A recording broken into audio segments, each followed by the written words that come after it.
Good morning, it's 9 a.m. and we are here for consent agenda review. Do you want the file? Yes, please.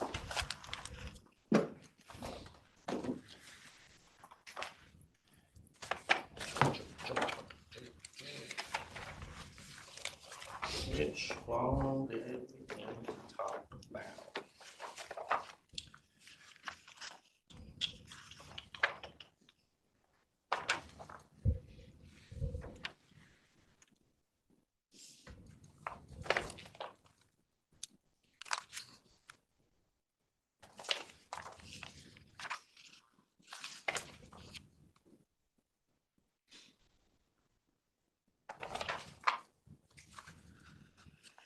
Kevin, number 9 is the one that you had requested from your Workforce Development Council.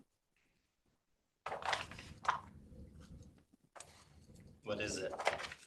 A letter of support and release of the WIOA governor's 10% discretionary funds being held at the state level.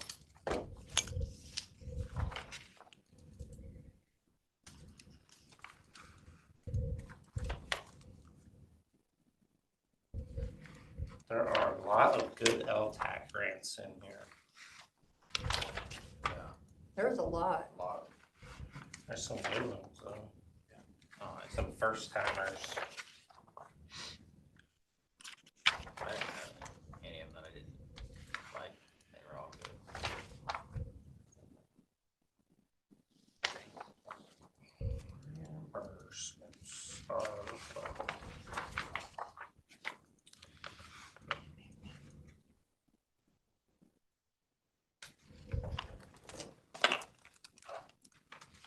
Good.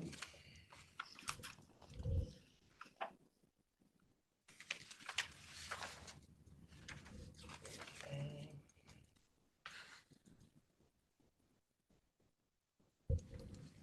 I'll be working on getting the bonds for Tom Gaines and the new interim county engineer, since they'll start in January. Well, they found one? An interim, his name was Michael. Oh, yeah, the company. Yeah. Ullman. Okay. Where's this one?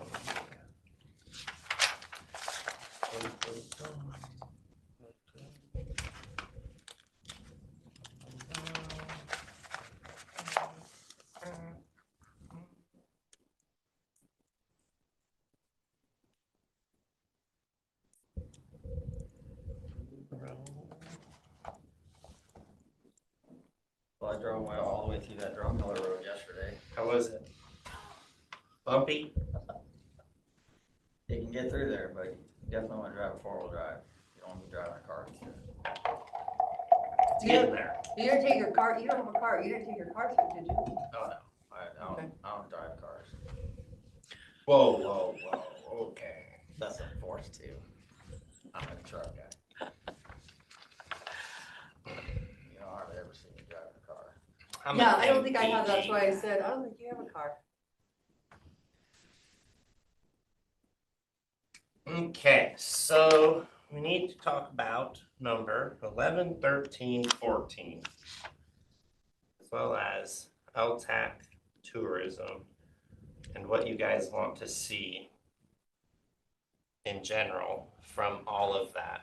It's kind of all related, and I need some direction and understanding so that as we do LTAC, we can kind of do it in the direction that we want it to go, and also so that LTAC and tourism kind of line up. Yeah. So as you probably saw John Brissy's email maybe yesterday or the day before About the signs. about the signs, needing $150,000 to hang them.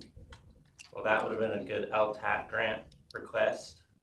However, 150, oh, for all the posts? they have all the signs, the reader boards and everything for the gorge, but they don't have the funds to hang them.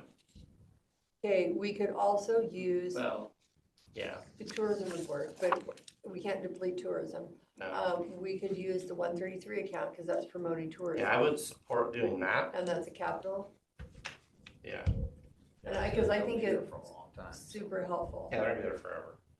I think that needs to happen, but kind of just like that, if we want to keep focusing on events, if we want to focus on capital, if there's certain projects we want to, have happen and request them to be requesting money. Well, And then on tourism, if we're wanting this marketing director to basically take over all management, which is what this contract's doing, or not, we just kind of need to make those decisions. Well, when you say management, what exactly is that gonna entail? Well, basically, What are they gonna do? she's going to be able to act like a marketing director versus a contracted marketer. So I don't think she'll need approval from the board to do anything. I honestly don't. That's how I understand it. She won't be an employee then. The tourism committee. No, she won't be an employee. she'll be like, That's she'll kinda be like just running her own, it sounds like she'll just be running her own. She doesn't have to come to us, because we did provide some oversight, just because she was Okay, signing, gotta I think keep you her in remember, the she was signing lines. contracts that, I don't even think had a business license, and we Okay. have to have a business license. So with this, no one will really have oversight other than us. We'll sign the Well, final invoice. But hopefully she's visiting with tourism. Well, she'll visit with them, but she's not going to have to follow recommendations from them or get approvals from them. So typically, tourism used to Yeah, before this contract, approve everything, like payment for stuff, and then they took care of it. Now, now with the new contract, that's gonna be different. That's what I'm asking, is if we wanna go that way. Also, I'm looking at the $70,320. I requested from Tom to give me a full-time employee at like what wage and benefit would it be 70,000, just so we know. Because I know that she's not doing a full-time job on this. So I just wanted kind of a comparison. it's probably a part-time or a three-quarter by the time you get your benefits in there, but yeah. Yeah, Are you thinking hire somebody to do these projects? yeah, kind of, but we need to know numbers. 20 hours a week would be committed. Like our own marketing person? Yeah, that could maybe do more than just send out a contract once a week or so. So just kind of throwing ideas No, out I there. think that's a but- really good No, idea. Yeah, I think it's a great idea, because if you had somebody that was committed to either 10 or 20 hours a week, they would be working with the local events. 'Cause I feel like there's a disconnect between Wright County tourism and the local events. If you get your stuff to the calendar. Well, nobody has time to volunteer and then go and do No, it I all, get it, right? I get it. So, I get it. but just kind of, Because most of these little things are, I'm sure when it's all volunteer basis, the individuals that are putting on these events, yeah, it's volunteer, and they really don't hit it until the week it's time before. to, as they're getting everything ready. So it'd be nice, some interaction between, I don't know, I like that idea of a part-time person. Because I don't think it would be full-time. Full-time would be more like 90 or 100. Yeah, his benefits would be 30,000. So I like the Yeah, part-time. what do we pay back with consulting and all those guys? Beckwith's just developing the plan and then they're done, They're 100. but they're okay, 100,000.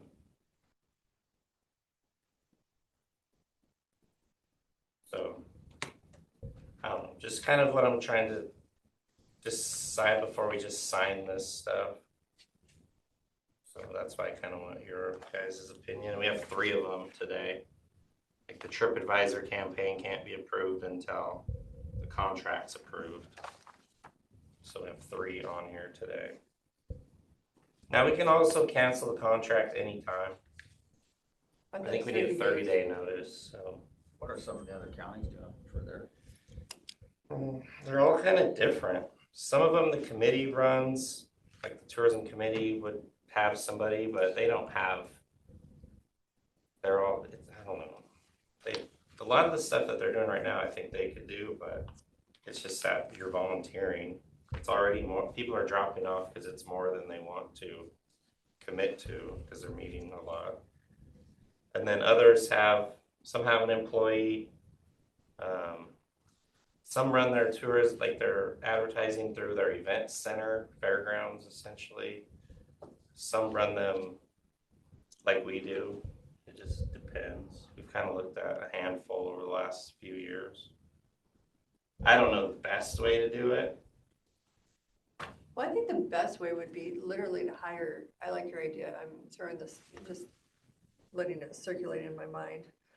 Hiring somebody, then their 100% commitment would be on, whether it's 10 or 20 hours a week, would be on tourism Yeah, they could for Grant County. they could handle tourism and LTAC.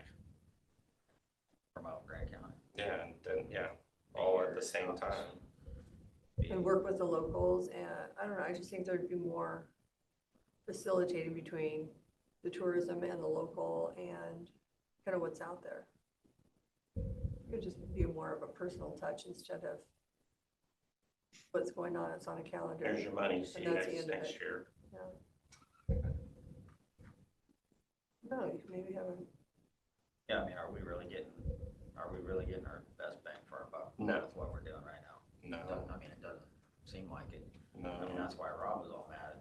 You know, they made a mistake last year, Well, a couple of years. and I mean, I don't know. well, why don't we sign the contract? Well, if you had somebody that was just staying on top of whoever the printer is, telling them exactly what they want, whatever, but, you know. So sign, And then let's just look at it in 3 months, 6 months, and then communicate with them that, you know, we are looking. I think everyone knows that we're looking and trying to figure out what But we're I do gonna like that idea of a full-time, or not a full-time, but a dedicated, Yeah, we just need to see what it would look like, maybe bring it up to HR today and see. with our hiring freeze, Yeah. but there would be funding Well, the in funding there. is there, so I love it. It'll be a little different. there's that. But It's revenue neutral. I think for $70,000, we could get a lot more out of it than what we are.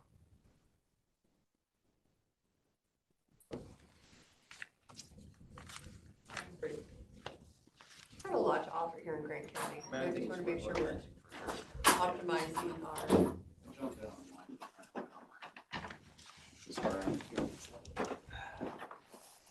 I was having fun with Excel. you're having fun on Excel. Yeah, and then Luke made me feel stupid. Nice. Quick. And then we have the adoption of the 5-year homeless plan. Good. Tom, we were just talking about signing the contract and maybe reviewing the contract with marketing tour, or tourism marketing. Yeah. And maybe since we spent $70,000, maybe bringing that, finding a part-time, like 10 to 20 hours a week, maybe look at it quarterly and then in 6 months, but communicate to tourism that that's what we'd like to do, so. Okay. It was kind of Did I a little message you important that? discussion. A little bit, I heard you say that, and that's why I came over, because I want to make sure I'm clear on it. I knew what you were talking about. I didn't know if I teamed you or Dakota to look into that. I think you mentioned it yesterday during the meetings. Oh, So, yeah, I just want to get square on it so I can take up for action and do whatever. yeah, just, we're paying 70,000 on a contract. Yeah. When I look at that and I see how much work like Caitlin does Yeah. between the two, I just look at it as it might be better to have someone that's 100% tourism committee's dedicated. directing, that's Right. working with us, that's working with LTAC, that's working with the community, and we're actually putting a better product out. Some type of part-time position or something, so, Yeah. okay. From what I've seen, it's definitely possible. Then we have the 5-year plan that we're submitting to Commerce. So woo-hoo, in time. Fantastic. That's the board you want right there. It's ready for you.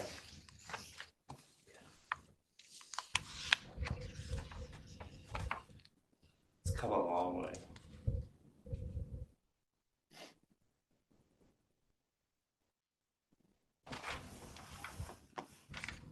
We also have our Placer AI contract. gonna have access to that data. I believe we're only gonna have 5 to 7 sign-ons. We'll have to figure that out. It'd be nice if BOCC just shared one. And then maybe even like Barb, Caitlin had access. Maybe we just were all on the same one. It could be a VOCC access, Yeah. and Jim has access. Yeah. Just because if, like, you know, you get contacted for your own areas or from people, then I don't know. We should probably make a process for like the public records request for things from it. Maybe I don't know. We're gonna have to create something though. I think see what the data says first and figure out what would be best. A lot of people are going to want their info though, and if you're busy, you're not gonna be like, let me drop everything and get that for you. Now we can, but What if we can automate that and just put it on our website, yeah. and then people could just get it? Yeah, that's what I was thinking for LTAC would be cool, is using the Placer AI data, basically to get the summary of the area and then send it to the coordinator. Before then, they don't even have to ask, you just send it right to them. But that takes a lot of, you know, initiative to follow through. Then they have all the numbers they need when they submit their LTAC reimbursements.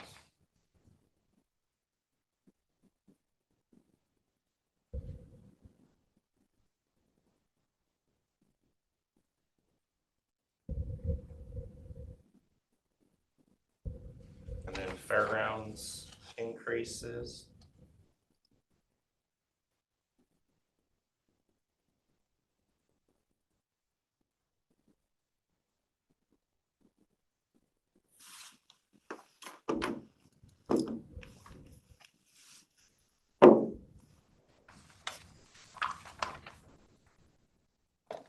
I believe Jim's online if you had any questions for him.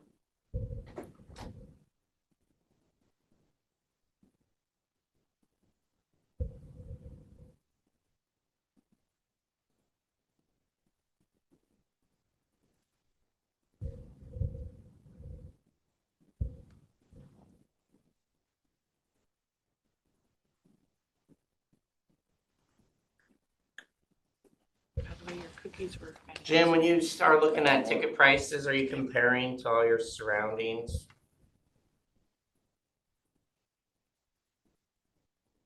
Is he, he's raised his, Analyst, is he? Oh, is he not? He might, Here, let me move him. He's got his hand up. probably because he can't unmute himself. Like, move me.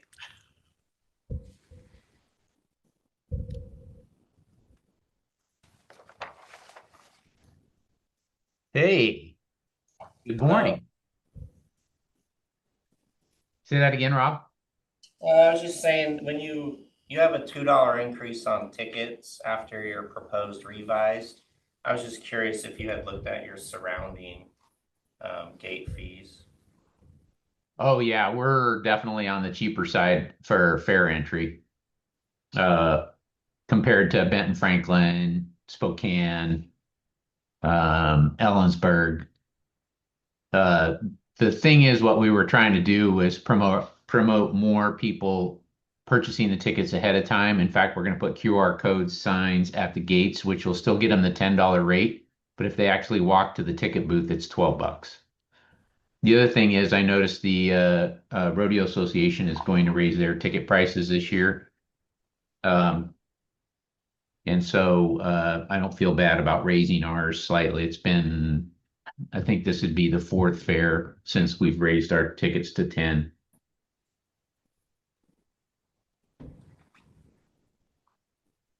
So if you buy it ahead of time, it's $10. If you buy it at the gate, it's 12, is the proposal.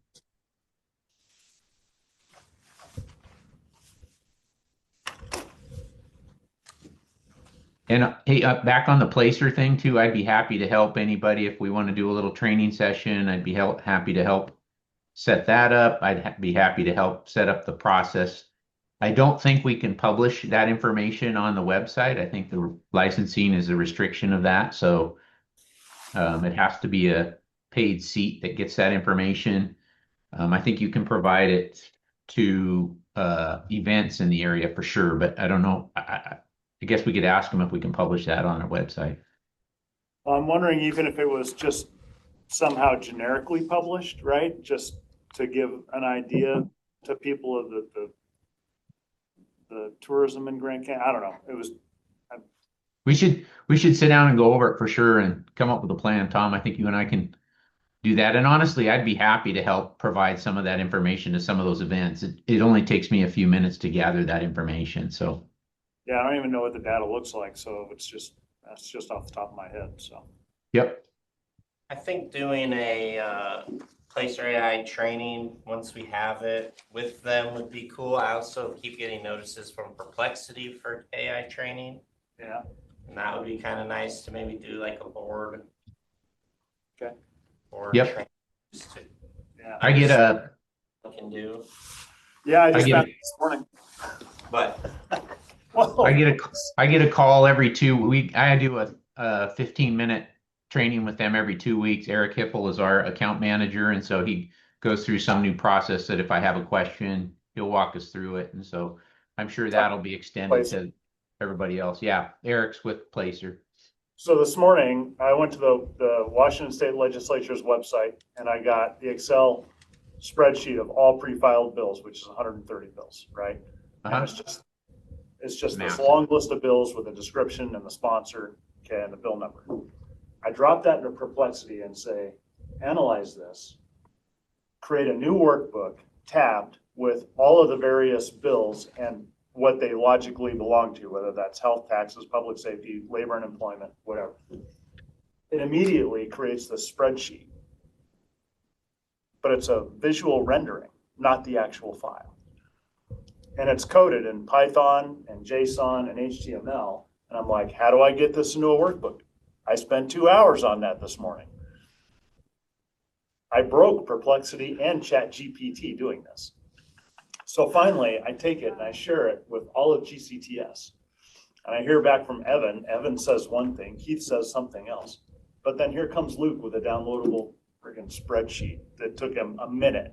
I'm like, school's in Thank you, session. Luke. Thank you, Luke, for saving the day. I'm looking at it right now. Oh, and he added links to all the bills so you could see it and just go right straight to the bills page. And yeah, it took him like a minute. I'm just grateful that you can't run a fair on AI. Yeah. Way to make a guy feel stupid, Luke. Thanks.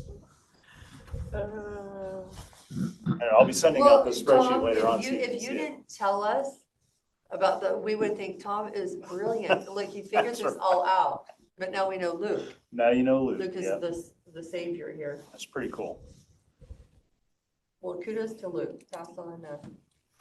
But yeah, it would be cool to really understand the Yeah. limits, I just use it to make this polite, make this sympathetic. So what's been interesting is in the CAB meetings, asking people how they're using it. And I think it was, you weren't in that one. I know that Brett Hill said, one of the things they do whenever they have a case is they build a case book that's very specific and built a very specific way, and it takes them hours to do. So as a joke, he put into Perplexity, this is my case, build a case book. And it took it about 10 seconds. He goes, it blew me away. He goes, plus, it actually referenced the way Washington State demands that it requires that you do it. He goes, I couldn't believe how fast it was. He goes, okay, wait a minute. Now I have to understand this thing, because he said it saved them a whole ton of time. So everybody, once you don't really know how a public defender would use it or how building and planning would use it or how I would use it, until you start playing with it. So yeah, it would be a good training. Have you noticed in emails and advertisements, there's a disclaimer, this was completed by AI? There could be errors in the, Yeah, you have to least you check have it a for errors. You disclaimer. can't trust it to be perfect. yeah. And interestingly, as I did this pre-filed bills thing, when I did it in Perplexity and I did it in ChatGPT, I got two very completely different Excel spreadsheets. And ChatGPT's was actually more complete and it was more granular. Yeah, it was interesting. So they both do different I things. dropped my ChatGPT Pro or whatever it was.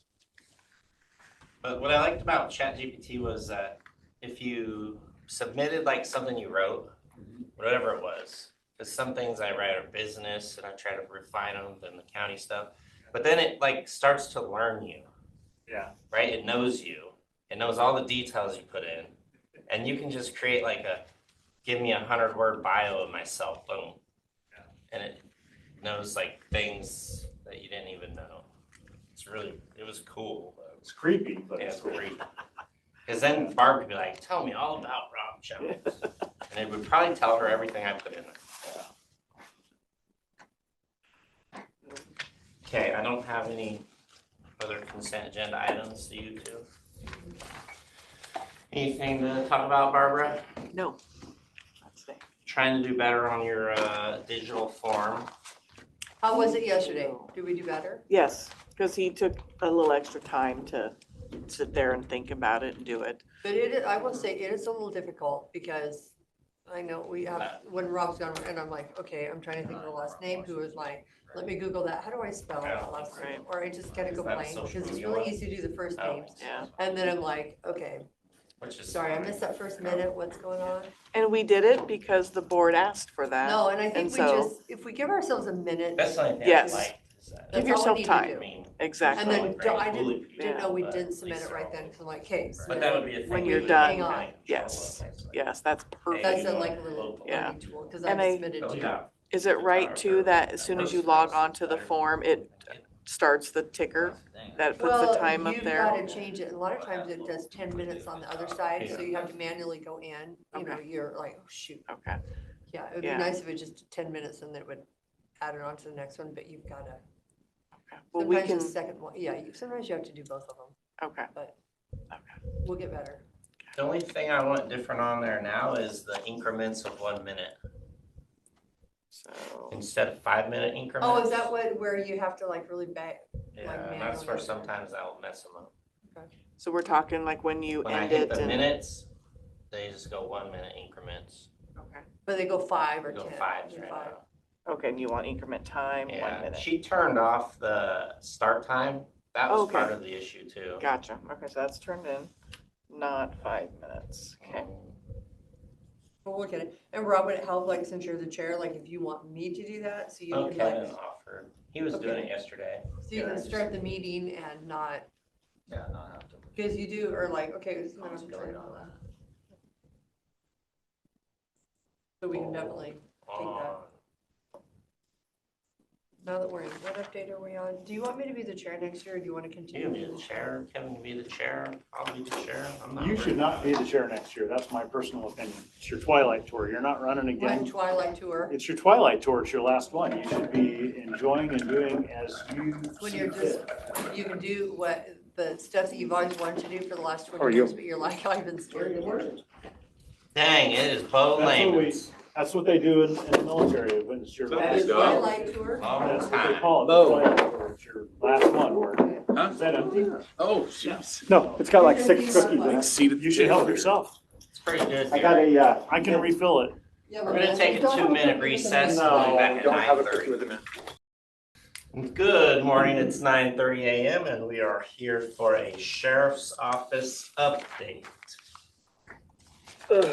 Good morning, guys and gals.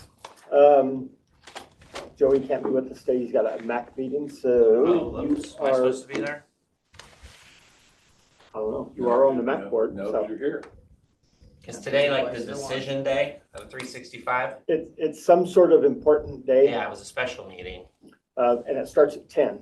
Well, son of a gun. You may, Maybe after we, jump after we on. get done here, you may jump on or give Joey a call and see if you need to be there. That Um, one's a tough one, and you know, it's because I don't really want to be the deciding vote on 365. If it was a split, I think I should be the last one voting. Well, I think they're gonna have they hired or you guys chose to hire like a consultant that's going to evaluate everything. So, Sounds about right.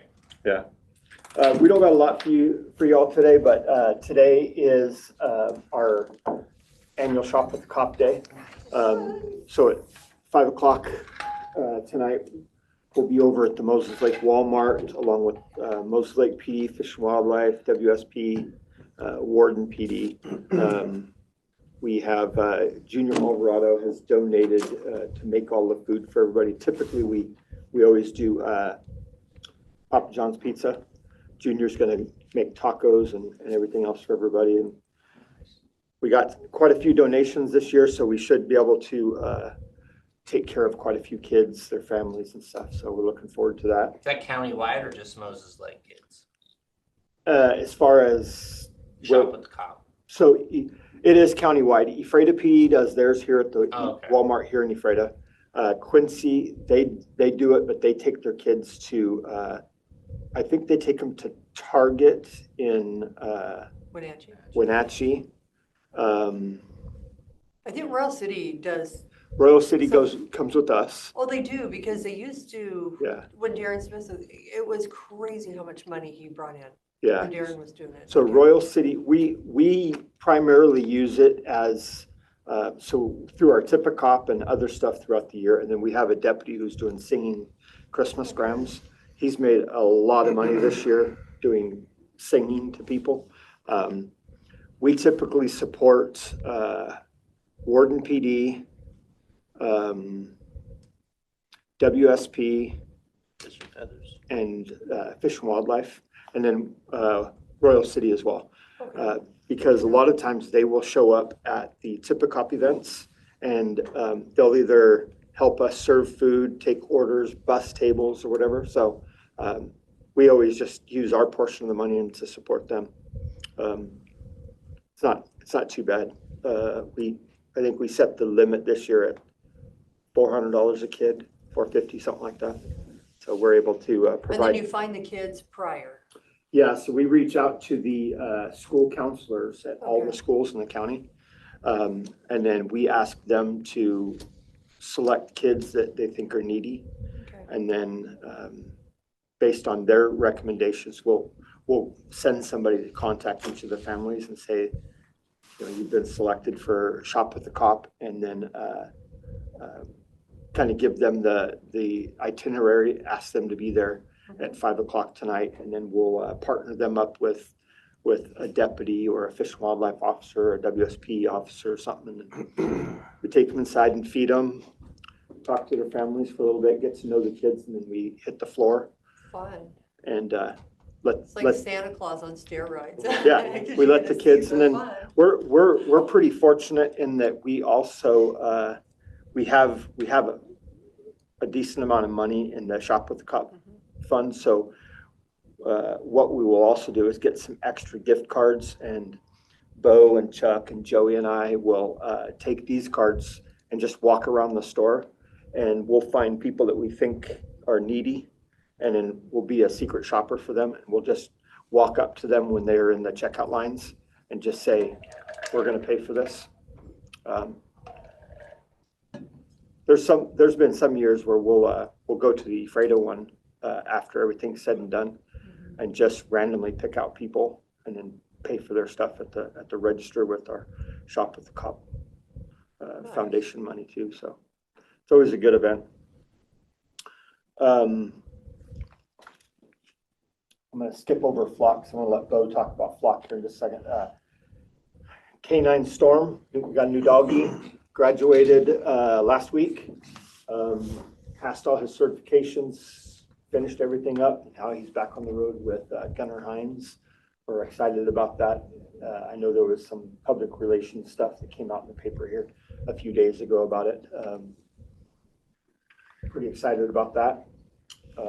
Bo, you want to talk a little bit about Flock? We had let you guys know, I think a couple weeks ago, about we temporarily shut Flock down because there was some court orders and stuff that were out there that made it very difficult. After doing some research on it and talking to Trevor and some other legal folks, we made the decision to turn it back on, and Bo will kind of give you a little bit of insight into what we did and why we're turning it back on. Yeah, so a little background. Everybody understands the idea of Flock and the technology behind it, the automatic license plate readers. Okay, I didn't know what that was called. I'm thinking Flock maybe was a dog, because I'm pretty No, sure you're not talking so about yeah, flocking so a tree. Flock, I'm a Flock little is the like, name. okay. Flock is the name of the Okay. company, and License plate reader. we lease Okay. cameras from them, and they call them APLRs, automatic license plate readers. And all it does is get the back of the vehicle and the license plate, but they have some technology that allows us to put in a color, a descriptor, and a time frame. And if I want to know about a white vehicle with a utility rack, it'll spit out every white vehicle with some variation of a rack. Maybe it's a roof rack, a ladder rack, or a Subaru with snowboard racks. And we can help develop our cases based on very limited descriptions of vehicles. And through that, it gives a back picture of the vehicle as it goes by along with the license plate. And then through limited descriptions of vehicles, we can get license plates, figure out where vehicles belong, who they're responsible to, develop suspect leads. So it's a very integrated investigative tool for us to help solve crime and contribute to public safety around the county. That's, in a nutshell, that's what Flock is. There has been a growing interest of a number of people, for good reasons and nefarious reasons, to do an absorbent amount of public disclosure across Washington. And this started from a person within a task force who was related to a three-lettered federal agency and thought that the federal government was able to access the Flock database, which, without going into abundance of politics, Washington is still a sanctuary state, and we don't provide information to immigration, customs, and enforcement. Through not vetting a lot of that information, it was just presumed, and incorrectly, that the federal government was accessing Flock, which was not the case, but it's triggered an absorbent amount of public disclosure requests on Washington law enforcement agencies. So out of an abundance of caution, not knowing what information we were going to be asked to provide, we turned our system off in preparation for just to pause and get some more information of it. So our legal department met with Flock's legal department, our command staff, public records office with Mr. Spurline. We all met, and Flock has got a pretty robust preservation process. So if a request does come in, our record staff can immediately send a preservation email, and Flock will isolate that set of information and work with us to get it. And then after Christmas, their dashboard interface will be way more user-friendly, that we can extrapolate that information ourselves and apply with the timeline. So we felt comfortable moving forward with the assistance of Flock, public records, understanding of how all that information is going to come back to us, and we're working with them for the retention and the redaction information that has to go through that with our office as well. So we've turned it back on and fulfilling all the public records needs without delay. It's a really long way of saying that out of abundance of caution, we turned it off, and we feel comfortable turning it back on. Questions? It's such a useful tool that it just makes sense that we figure it out and get this thing turned back on, because it's so helpful for our deputies. Our CRT team just uses that thing a lot to try to figure out where cars are at. We find stolen cars this way. The technology in this, if a stolen car drives past one of the Flock cameras, it sends an alert out.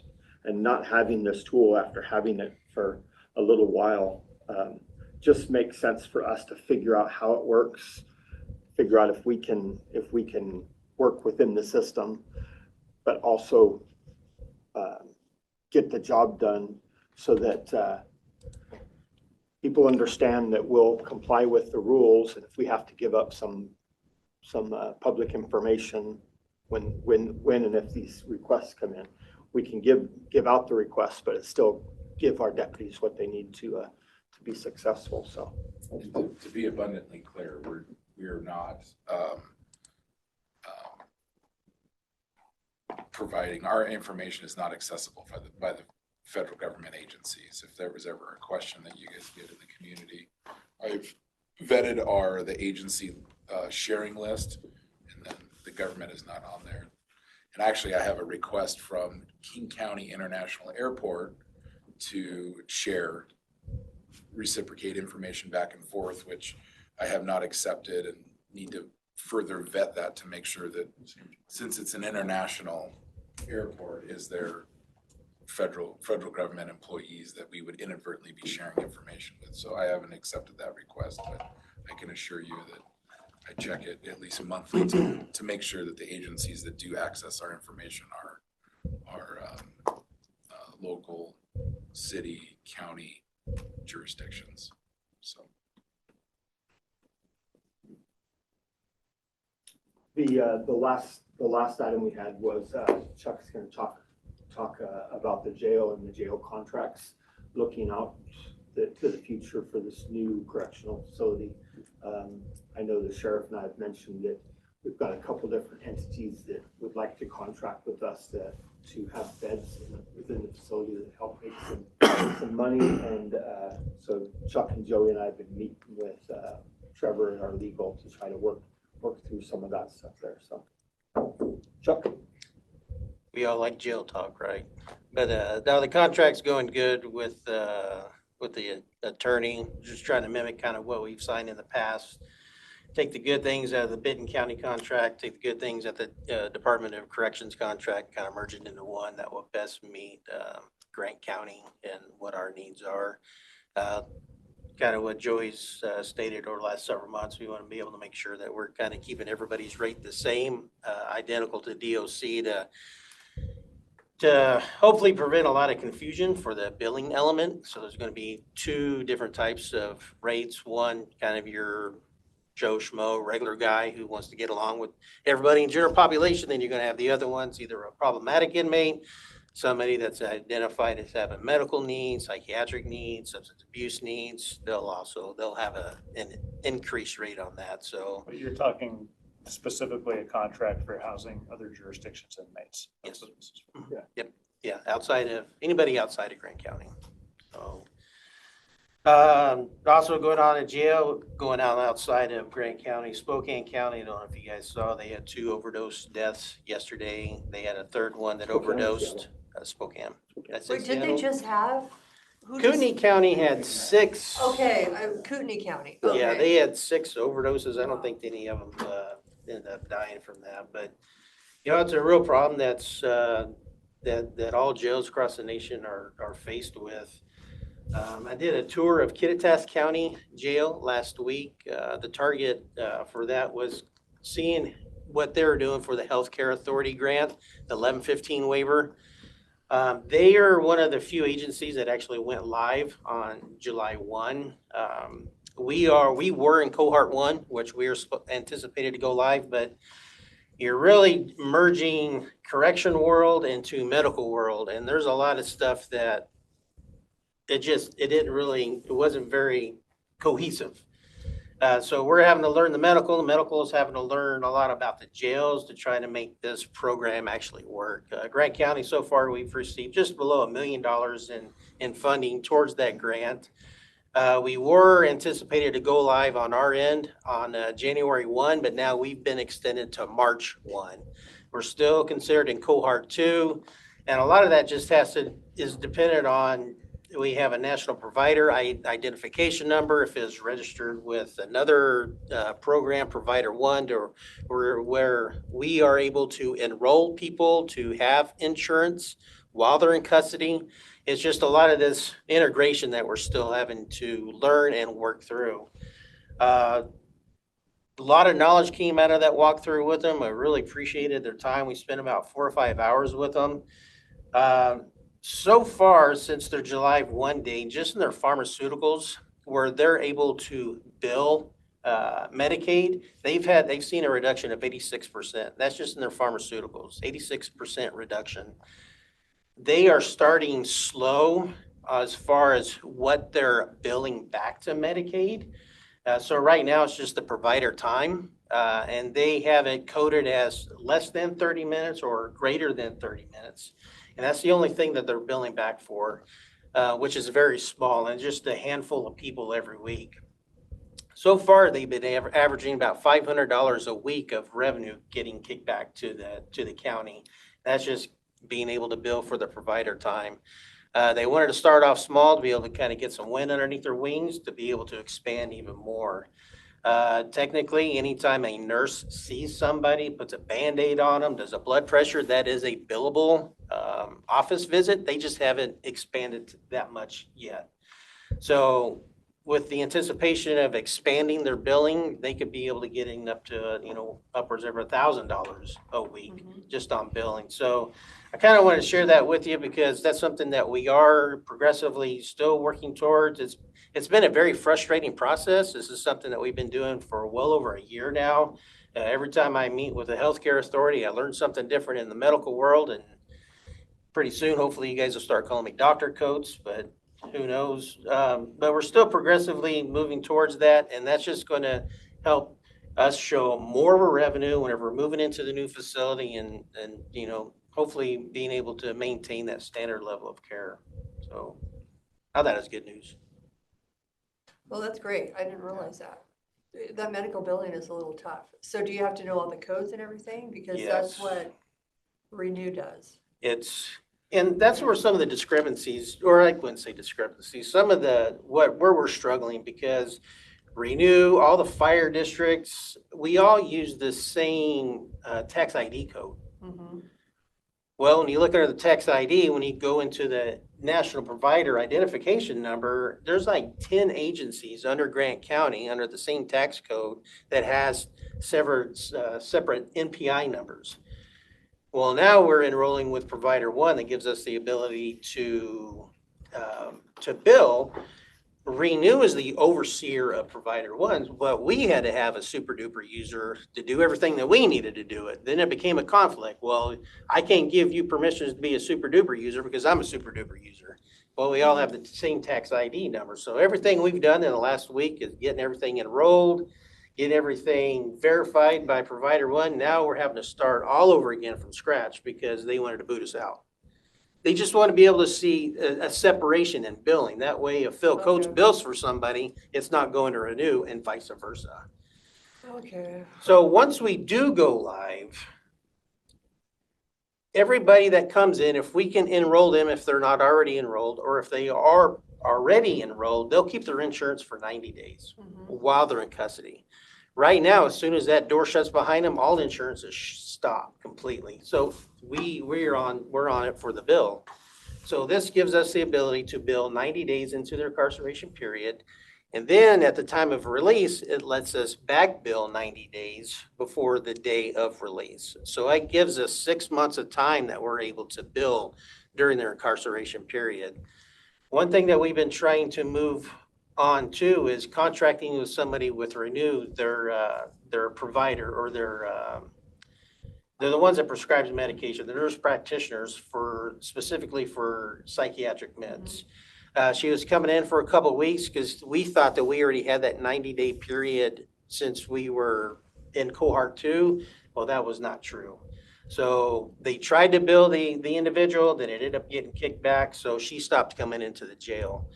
With us going live in March, she'll be able to come back into the jail. Renew will be able to do their own billing. That way we can hopefully find some stability within the first 90 days of somebody's incarceration period to be able to get their psychiatric medications in place to be able to get them better prepared for that ultimate release, whenever that looks like. So there's a lot of really good things about this healthcare authority grant. It's very a frustrating process, but long-term, it's well worth it. Well, sorry you had to deal with the medical billing. I know. Physicians' offices, and it's a that's what they nightmare. do every single day. They get frustrated, so. Yeah, sorry, the jail has, I didn't realize you guys were doing medical billing. And Who audits that? Is that part of the state auditor's audit, or is that a separate audit? So the first reading, go There's ahead. no way you could do something like that and not have an audit. Well, it's funny that you bring that up. So Kittitas County, we talked about an audit. They've been live since July 1. And they haven't had anybody reach out to question one thing that they've done. Now, whenever we're going through the process, because like I said, we've already gotten just But shy they're of. under a different healthcare authority. Aren't we in the healthcare, the group of Chelan, Douglas, Okanagan grant? So it's, Isn't that where it's broken out into? no, Okay. this is statewide. I mean, it's just Medicaid and Medicare. Okay. So regardless of what county you're in, it's all going to basically federal funding. Okay, but we have regions that kind of provide oversight. Mhm. So I thought. I don't know the answer to that. Okay, no, I believe we do have regions, and Kittitas is in a different region than we are in. That could be. But again, it's very complicated. They changed it probably 6 years ago, 5, 6. I Wow. don't know. Yeah, we will find out because they haven't been audited at all. They haven't had anybody reach out to them. Whenever we contracted with Core EMR or electronic medical records, boy, they're really hot and heavy on me. But we need to see that contract. We need to see this. We need to see this. So I'm thinking, oh boy, they're going to be one of those difficult grants No, they to probably just want to make sure apply everything's with. in place. Once it's in place, they walk away. Hopefully, you're good. Yeah, fingers crossed. Questions, comments about the Healthcare Authority? Good luck. Thanks. I'll keep you posted. Or anything? Yeah, I do have a question. I was wondering on the individual, well, the 2 individuals that were borrowing gas, the 11,000 block area of Road 9, where is that exactly? 11,000 block. Okay. K and K Road? Okay, because I've received several texts, like, was this you and it wasn't me? That area, Okay, it's right in my backyard. Well, it's up. Okay, northwest or northeast, I can't remember. I thought it was southwest. I Oh, thought it I'm was in the sorry. Rose I City assume area. northwest, I live in northwest, so. it was in the Royal City area, I Okay. believe. Good. Was it a Ford pickup that was, I don't know. I know they nabbed them. saw that, yeah. I Yeah. just would like a little more information because I'm pretty sure I had somebody that borrowed fuel and they were in a Ford pickup. like in I'm sure that- 2018 after, and then, you Cindy, know. I'm sure they left a 50 underneath the rock, guaranteed. What happened with the other thing? Anything? Not yet. Okay. That's all I had, Curious. just curious. Yeah, After all that. we can talk offline about that one. Chuck worked last Thursday on that. Okay, well, that's all I had. We'll talk offline. What days do you guys do civil processing? Every day, Every day? every single day. Yeah, if somebody has civils that, you mean civils to be served or? Yeah. Yeah, we do it every day. Why, are you waiting for something, Kevin? Do you need something served? Well, I'm hoping waiting Kevin's for not my attorney to disturbing. do his part, so he can get it to you guys, so you can serve. Oh, okay, yeah, so just have them come into the sheriff's office and ask for Amy. If Amy's not in there, Kathy right up front, she'll take care of it. She's I the thought backup. Kevin was the one getting served. Okay, sorry, Kevin. I'm like, Kevin knows something's coming. He wants to know what day he needs to be gone. Arrange that. Might happen. Yeah, Oh, well, thank you.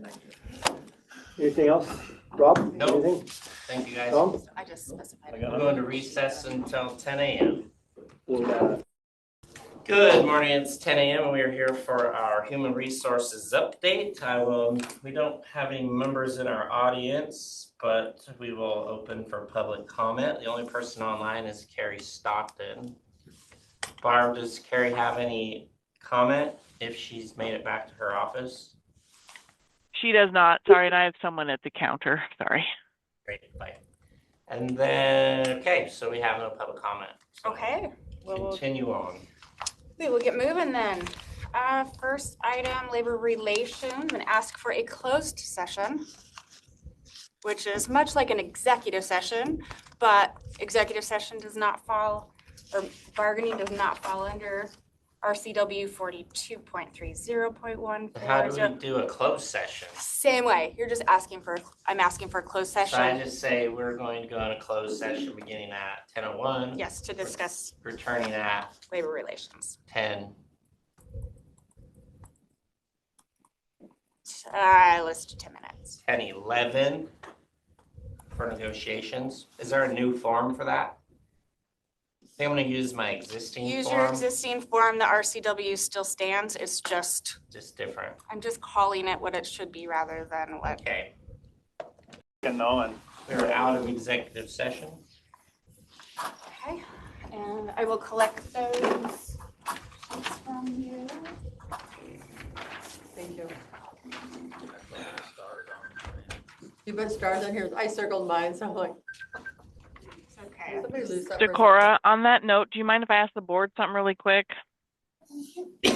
Caitlin was working with Jonathan from HR about a meeting on December 23rd at 1 p.m. Did you by chance talk with the board about that, the step 2 grievance meeting? I have not. Okay, so it was confirmed this morning with Jonathan for that date and time. So I just wanted to let the board know December 23rd at 1. You'll have a 1 o'clock meeting. Thank you. Okay. And if the board needs to go to discuss that today, we can go back into executive I session. think I'd like to know what it's about, yes. How long? Rob, do you want me to do the executive No, I session? got Okay. it. I'm good. 5 minutes.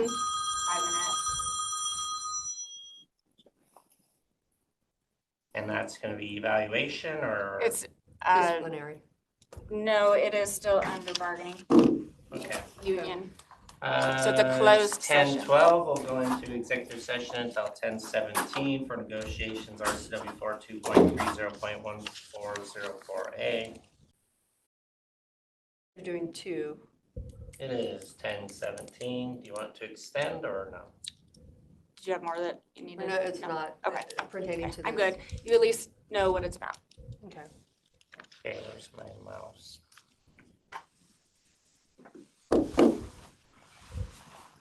That was a lot in 5 minutes, sorry. Yep. Okay. Job application, I don't have anything for you today. Report employee evaluation. Disciplinary matters. I don't have anything today.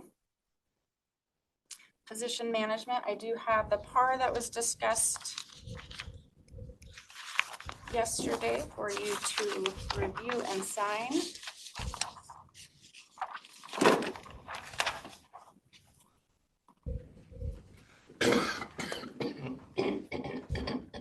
Okay.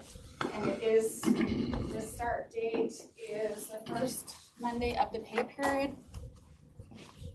After the first of the year. Which is, I don't even know the date. There you are, sir. January Okay. 5th is that first pay period. I have a question. Yes. while he's signing it. Okay, so our pay period, payday is here. So we have a couple of days.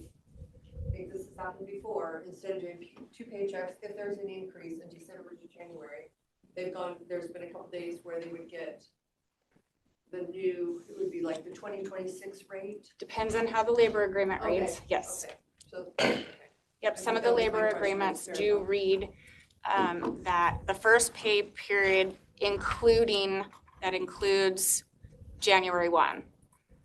it will be, everything is the new rate. Yes. Okay. That is correct. Thank you.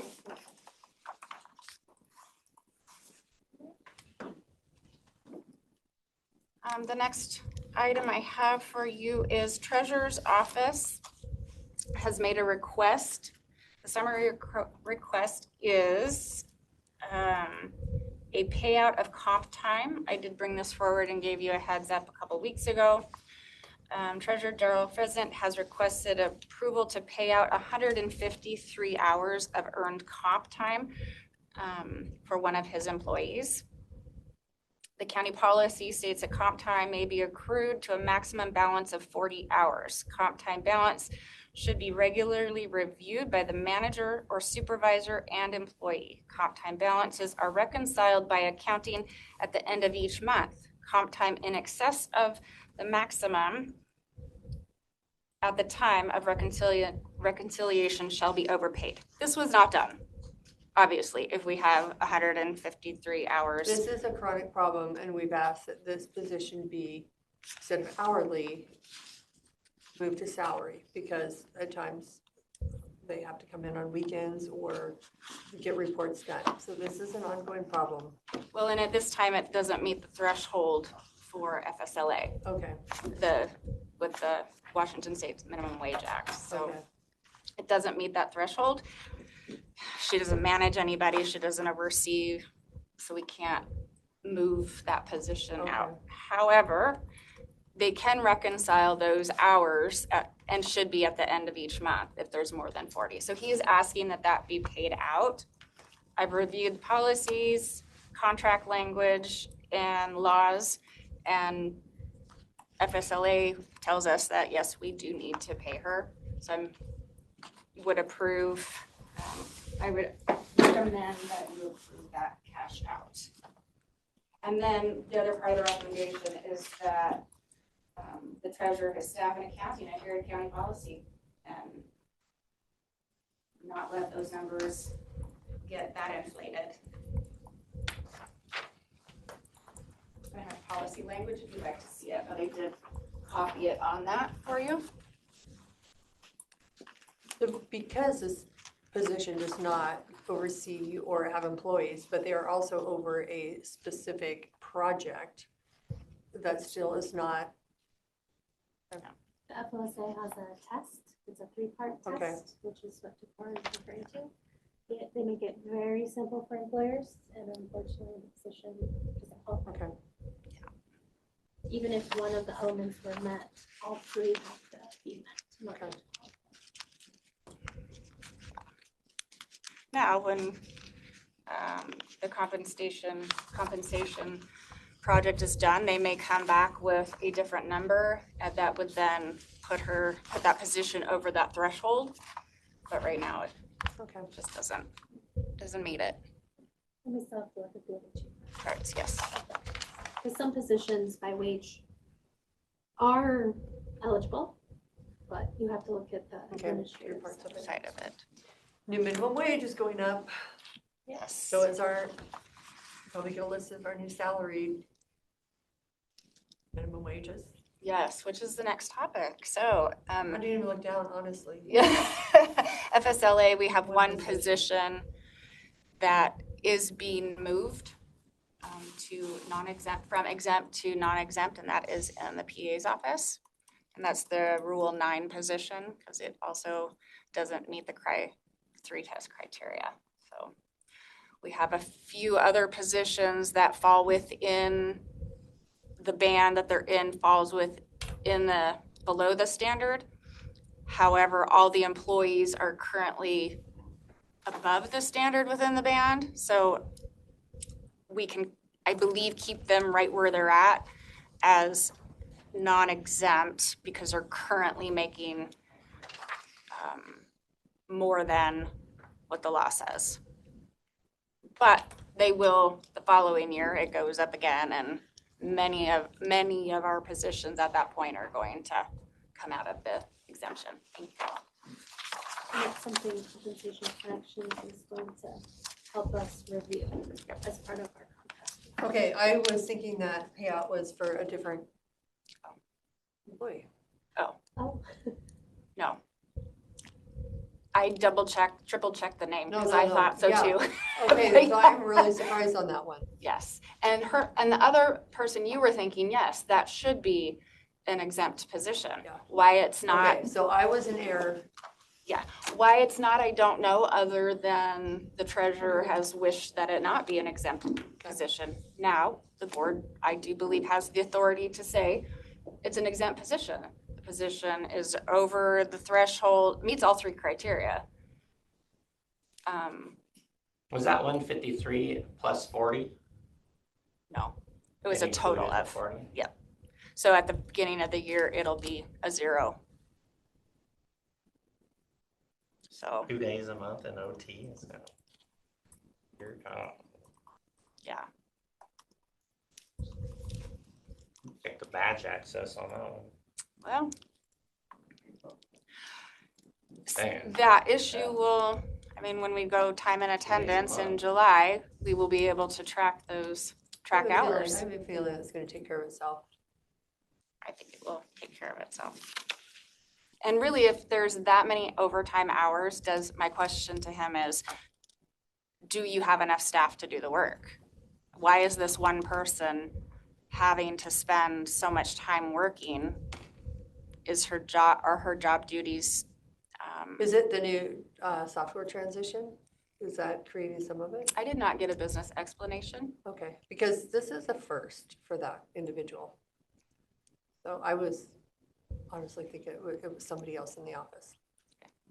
I did too. That's why I Okay, double that's- checked and that's triple where checked the I'm like, names. So I think it was That probably one's coming created. soon. I think there's something unique is going on there because that has never happened. Yeah, I will try to get more information from the treasurer, but This could be the new software. Well, we had some issues last year with the software transition with the Yeah. taxes. and I don't know if those hours rolled over from the year before. I honestly don't know why it's so high, but I will attempt to find out. Recruitment, nothing today. Benefits, don't have anything for you today. And then I have this stack of policies ready. These are finalized policies. I don't know if you want to do them today to go through and initial them, or if you want to schedule. Is that the 600 series? No, it's 1 through 4. This is 1 through 4, 100 through 400. So they've gone through the full process. It's just getting the board's approval that we're good to move forward with them. So if you want to, we can go. Do you want to do it that way, or do you just want to do a single letter that says, do you agree with one through the one, series 1 through 4? Oh, we could do that too. And that way you're not signing 27 different stacks, you're just signing one. I saw Decorah stamp each and every I one of them. did. Well, and I They think, usually sign it. I think it's nice when we have a stack, because when you go to find a certain one, it's like, okay, it was signed on this date. and I was gonna say, historically, we just have have to done it initial this it. way because policies will change individually over time. Sure. And but yeah, that would have worked as well. So It will kill would us, you but like to we go will- through these? We will, Just saving your wrist. yeah. Where's that stamp of my initial?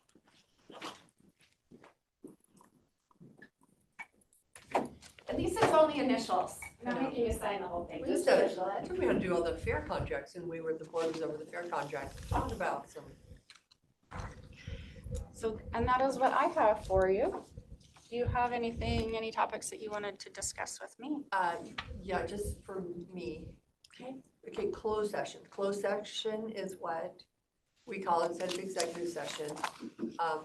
Yes. I can read it and Google it, but We're I know working some of on our it. meetings, we will go into closed session, and we've always just done executive, so Yep. Okay. That'll give you, that's MRSC's little rundown off of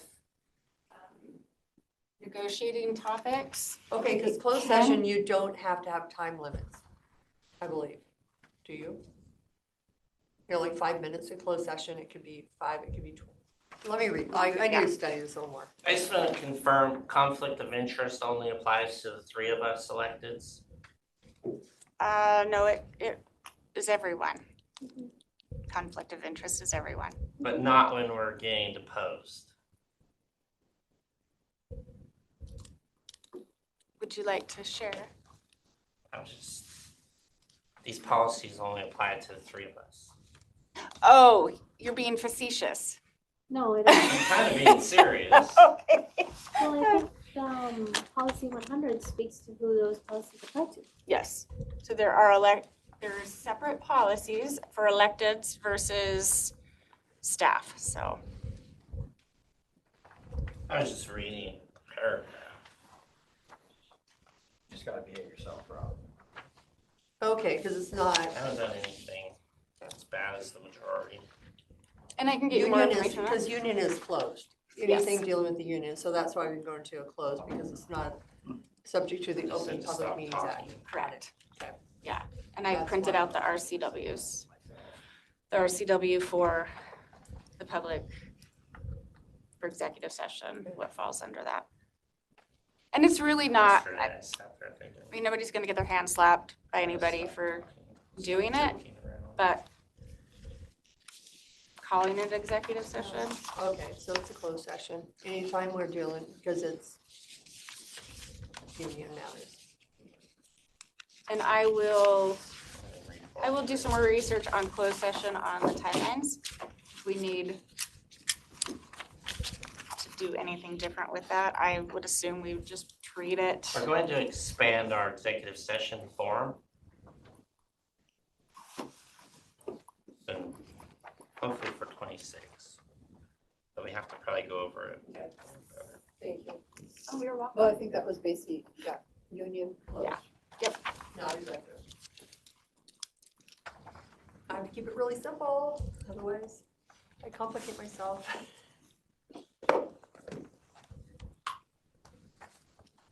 I think for now, though, we have to use the form to document why we're offline. Yeah. You guys are back in at 11 o'clock, right? Yeah. Okay.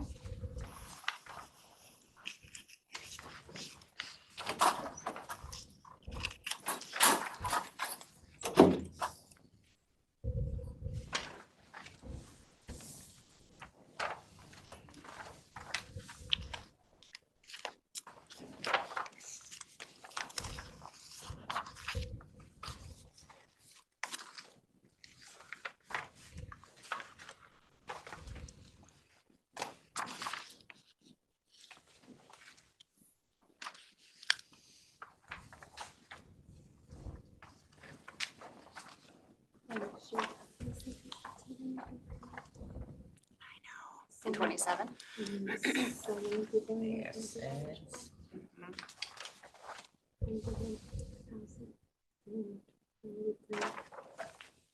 It's a huge jump Yeah. between 2020 and 2021.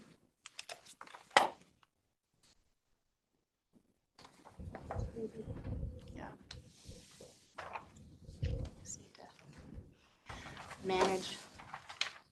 manage people Yes. and their hours. Yep.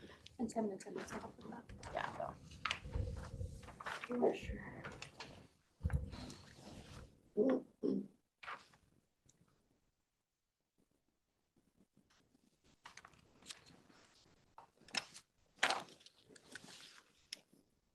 I don't have a PIO. Yes, you guys do. We have Kyle. You Well, guys the approved, sheriff does. you guys approved the position contingent that to support all offices if they request it. I remember. Yeah, I know that, but that would be like emergencies only, which they would be reporting. No, like- we have an announcement, they're supposed to be, and we probably just don't utilize them Yeah, you for guys. announcements. Yeah.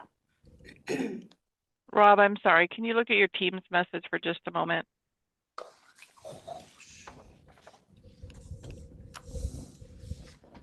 If I can find my mouse.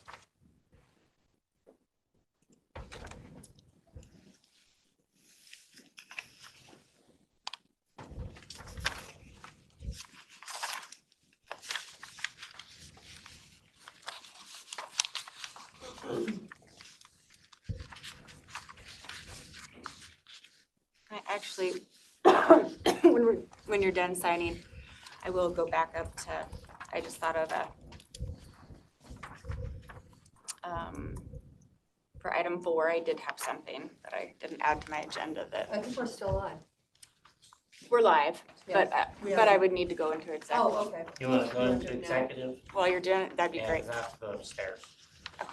as soon as I can. How long would you like? I probably only need 5 minutes. Whoops. Just move my form to the trash. It's just an FYI, basically. Okay, that needs to be we will done be going quietly. into executive session from 10:35 until 10:40. Discipline, Yes. personnel disciplinary matters, RCW 42.30.1101F. Instead of signing in. It do we is know- 10:41, we are out of executive session. Could we just talk about maybe the No, I can 306? sign it, I don't care. Well, the I'm not 306 technically an employee of Grant County. I Do you just- get a paycheck? You're an employee. You're an employee. So I Okay, think, so I'm an employee, but I'm not an employee because I'm an elected official. So I'm an independently elected official, Gina. But do you get a Yes. paycheck? I'm gonna Okay, hold this Gina. one. Do you? I'm Because just if we're asking. violating it, we need to fix it. But am I an employee? We're in, That would Is- qualify you as an employee. Is, Well, I'm not gonna sign well, that. whether it's a Thank you. violation, whether there's a violation or not is over here. Do you want the policy to remain the same? well, this is maybe what we need to discuss, because if sometimes when people are breaking policy, it's because they don't agree with the policy. I agree with the policy. I don't mind it. I don't park in there every day, but I park in there at least once a week. Well, and you are not the only one. No, there's Right. probably, Today must be a Four- court hearing because four parking people. spots were a little picked over. Limited. I kind of like Tom's idea. Where is Tom? I like Tom's idea, of turning this street into a one-way street. So instead of parallel parking, you have diagonals. slot parking, Yeah. you know, whatever it's called. This street? C Street. Just make it a one-way, and it would provide ample parking. Interesting. Great idea.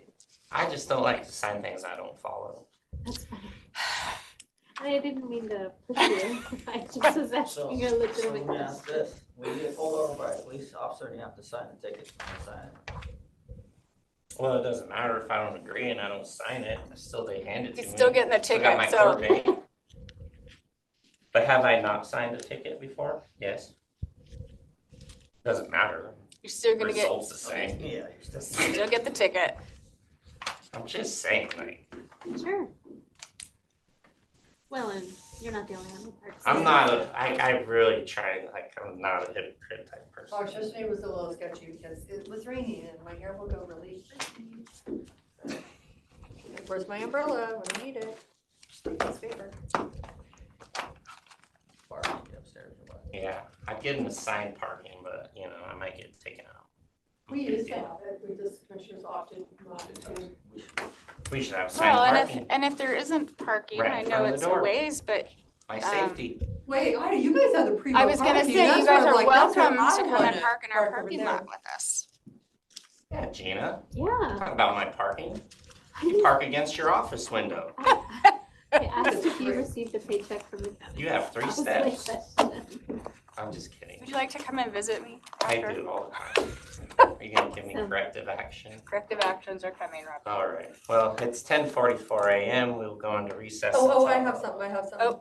Okay. I have received a phone call last week. An employee went into the fair office. And I don't know if it needs to go into executive, maybe executive An session. employee did? A previous employee. Let's I go am, to I am exec- aware, Okay. and it has been addressed. Okay. Can we go into executive session really quick?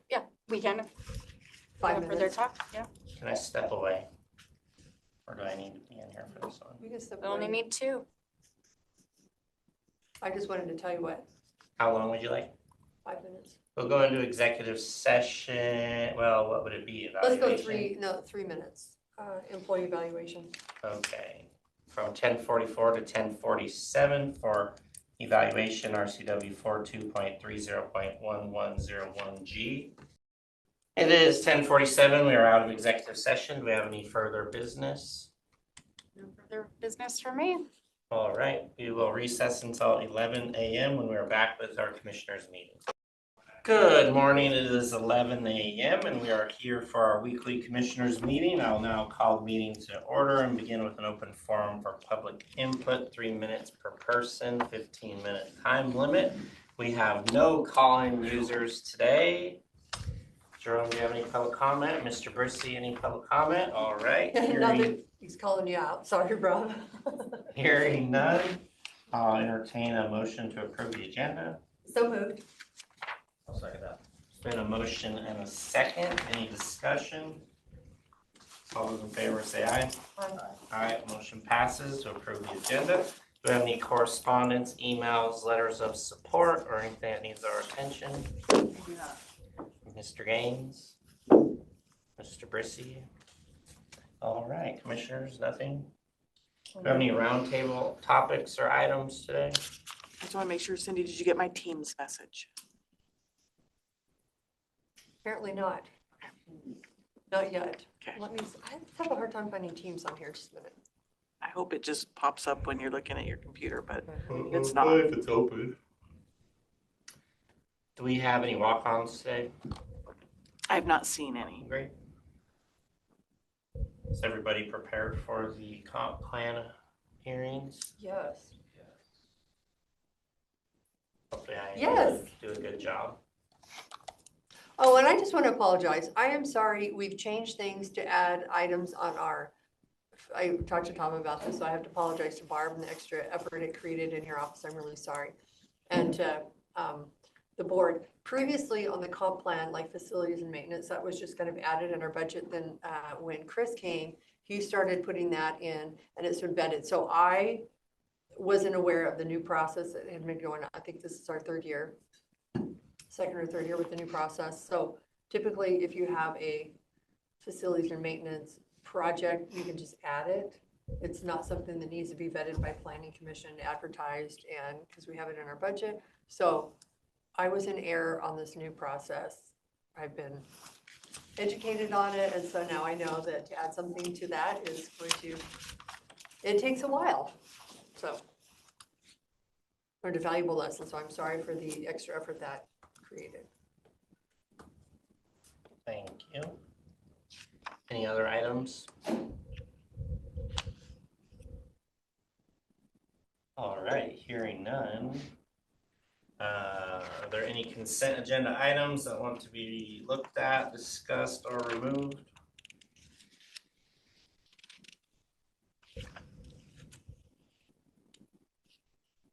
I think we discussed them earlier. Yep. All right, then I will entertain a motion to approve the consent agenda. Mr. Chair, I move that we approve the consent agenda items 1 through 24. I'll second that. There's been a motion and a second. Any discussion? All those in favor say aye. Aye. Aye.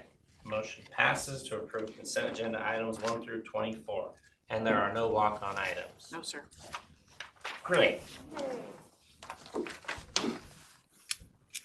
I think we're through, we need this. Which side do you want to start on, sir? Ooh, that was good, wasn't it? That was really Right good. next to you. So John, I just want to have a side Thank conversation you. with you. We might be able to use some funds out of the 133 account. Oh, you all right? SIP account. I have to tell you about this new exercise that I saw online. Because we can help in my Second page. Yeah. an application for that. We can also use 133, Okay. Yeah.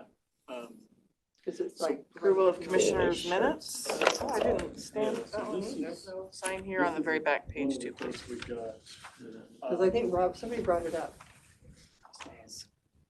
but we decided to go out for RFQs because of the location of these signs and the weight of There was a them gal that and said the that? wind coming off of that That was that river. email We you sent. decided it probably need to be I engineered. sent an email. And, yeah. When so did I do we that? went for RFQs for engineering of installing them. So that's what we're waiting on. So that we have a better, I clearer think it's picture. definitely, it's a capital. I don't know what you're doing with that. And roads can't see. That's Yeah. where we run into the problem, but the one project we had out there. Had that issue ever in my whole life. Ever? widening it, resurfacing. Never. We Legislative we thing? still have around 50. I did not. I was gonna ask Rob if he did. But we could use. Went to that legislative send off last night? Yeah. How was that? We Because just my don't concern have- is It that was it's working basically the that same as around lead. that whole area, so Yeah. this would be nice and we'd probably have more people. I mean, it was- Sign. It was great. It was wonderful. Because they're gonna be silicon. Sorry. I gotta stop saying what I think it's I got invited to one in the Spokane Valley too. I think 133, so it's not incurring expense, Probably but it's good our to go. economic. I did schedule Zach Kennedy from Potts and Associates. He's going to start meeting with the board January 20th. He was going to start doing it January 6th, but we already have a meeting at that designated time, so we just skipped it. And so he said that he would either talk to the chair for 2026, maybe he can talk to you about that. So I think we found I a just solution. sent the board that Excel spreadsheet with the. All the pre-filed bills. It's impressive. Keep in mind that the only thing I had was the very first tab, all of them. And I just uploaded it into Perplexity and I said, create a new workbook with new tabs categorized on the intent of the bill. And that's what it spit out. Wait till you see it. Tom, I think these are denied. Are they? It's just for Christmas week. Can I be off Christmas week too? We have you fully scheduled. Ready for a break. I'm ready for renovations to be done. I'm ready for a break here. I'm ready to sit in a corner by myself. So the board knows I did get my leave slip signed. I'm taking the whole week after Christmas off as my son will be home. Avoiding you. By then he'll be avoiding you. That's probably how I've done it with mom. He'll be done with mom. Alaska? Yeah. He just got stationed or orders to go to Hawaii. Oh, you will be able to visit him. I know. I've never been there either. Pretty excited. He wants to go to Honolulu. Well, it's not where he's stationed at, it's Honolulu. Oahu. Yeah. That's the same thing. Is that Oahu? See, I've never been there, so I don't even know. Oh, you'll have a great time. I'm really excited. My mom was bugging me about it. Hotels are expensive right now. Are they? Great. Why don't you speak to your mom? We're gonna have to adopt it. The miles are. It can probably I don't- be a, how the hell she does it, it'll be a business. Yeah, It's I a just, business. we have to, yeah, we're just gonna have to She writes herself. figure out how to checks. adopt what we got. I'm like, are you sure you're worth that? She is. She really is. I saw a check on her table the other day. I Hi there. looked at them like, another check? Luckily it was from my dad's account this time. I'm like, She wants to retire. she's retired, She's retiring. but she works for us. I'm like, hey, she works for my dad.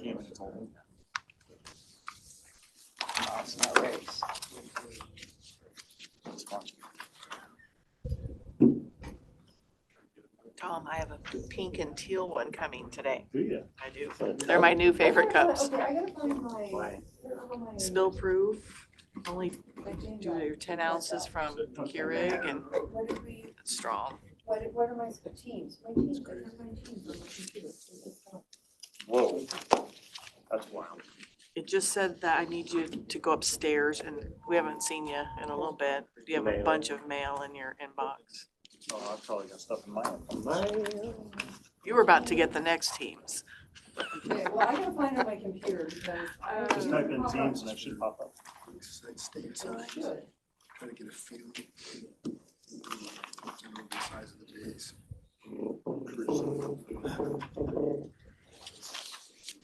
You guys should just have your stamps down there. No. This is more fun. Okay, now I'm gonna, because when I go to the thing and type up teams. Pretty much. It's your opinion. Glad you said. Okay, there it Just is. for you. There you go. Yeah. So how do you put it on, so I'm like notified? Usually No, it used because to if pop up. you're I giving gotta, her permission to mine sign. stopped doing that too. You have to tell it to, start up with your computer.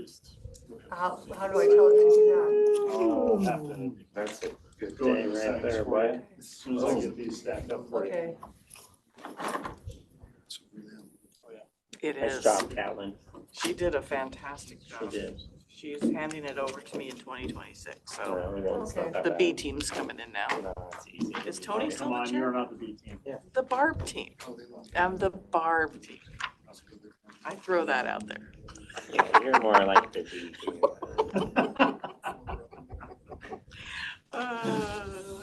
You like get called up on the starting lineup, it's too many injuries. Triple A. Triple B. Triple B. I'm coming, I'm just trying to get my team. Sure, triple B. I'm still smiling though. If you can figure out why it gets to the top. What's your pin? It's, come on. Hmm. 70th anniversary for commercial. Nice. We're sitting under hot lights. Hmm. And I couldn't cross the roads because they were video, or, it was televised. I didn't understand a whole lot of the thing. So my interpreter was right behind me telling me every word. Nice. I had to pay attention because I had to know who your bows to first, and then second. then how The to oldest, then the next oldest. Well, it was And the older they are, the deeper the No, bow. it was somebody from the government and they were sitting over, like, it would have been a higher than the mayor, than the mayor. and then Oh, I was like. The guy next to me was just like. Singing the right one.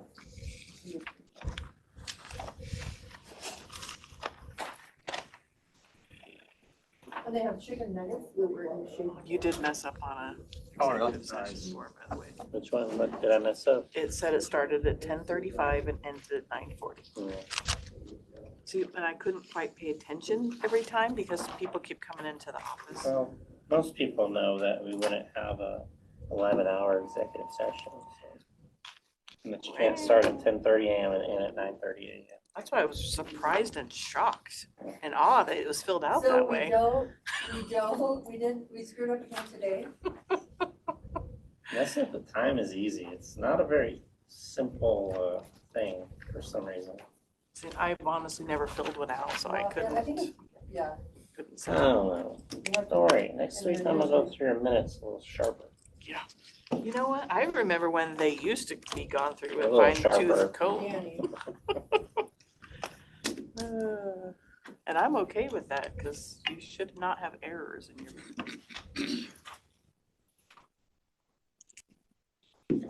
I am definitely not error proof. I thought Tom was supposed to sign this. These are Tom's. Yeah. Oh, Tom. Yeah. The board hasn't given him authorization to To sign sign Sign anything for yet. himself. Probably I need should. the pink, or I need to scan those into our I hope you're system. going somewhere fun. Staying home. Do I need to put one of those in for the 23rd? No, because you have a 1 PM meeting now, sir. All day and now all at 1 PM. You're like the grocery, I'm still something. Will you receive a paycheck from Grant County? I'll be accepting that leave request.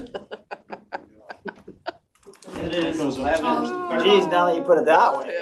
Tom's gonna be. Now you see how I felt. The tomorrow is not, it's early tomorrow. Okay, it is 11:14 a.m. and this concludes our weekly commission meeting. We will be back at 11:30 for prosecuting attorney's office budget review. I was just happy that Good morning. It is 11:30 a.m. and we are here for a prosecuting attorney budget review.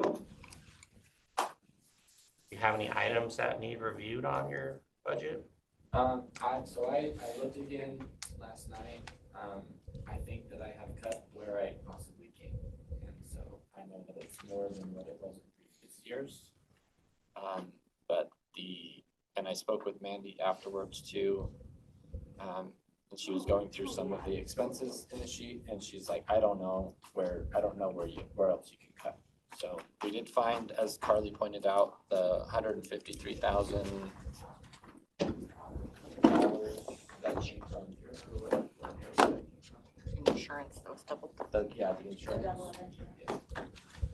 So you don't need that. So we'll save $153,000. The only other thing I could think of was either the board decides I can't add the current positions to just be legal assistant 4 and DPA 4. I realize it's raising anything significant. I just don't want to have my hands tied. If I'm going to issue out recruitment, I would like to broaden it to all levels of experience. Select the best candidate that we for our office, regardless of what the level is. And like Brandon said yesterday, he has 2 conditional offers at DPA 1, step 1, because they're right at law school. his past experience has been that those people have dropped out, so he wants to have the ability to, but the likelihood that that's gonna happen, hopefully, is minimal. Yeah, I heard. Those two people hopefully will come in. We've talked about communication with candidates, which is why there's a conditional offer, there's things that have to be met. So the hope is that they both get hired on as LA1s, but Brandon's talking about kind of the worst case scenario, like was his experience when he first started. And just thinking, and also just moving forward, speaking, our office needs experience. And I've got a lot of EPA ones and twos. I don't have a lot of EPA fours. Me and Carly, Rebecca, Kevin, and Barbara, or Trevor. He was Trevor and Barbara. And most of them are in the civil department. So as far as the criminal realm, it's just logistically kind of a nightmare trying to branch out to find other people that we might be able to recruit.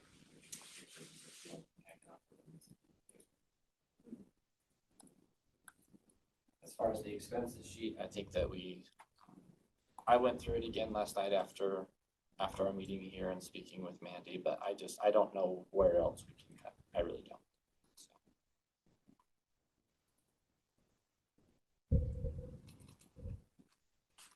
So. If you have any option or questions or opinions. And you have a position management request for 2 DPA4s. Yes, that we took off of this, yeah. Speaking to your point about experience, Right. wanting to hire. Higher experienced people. Yeah.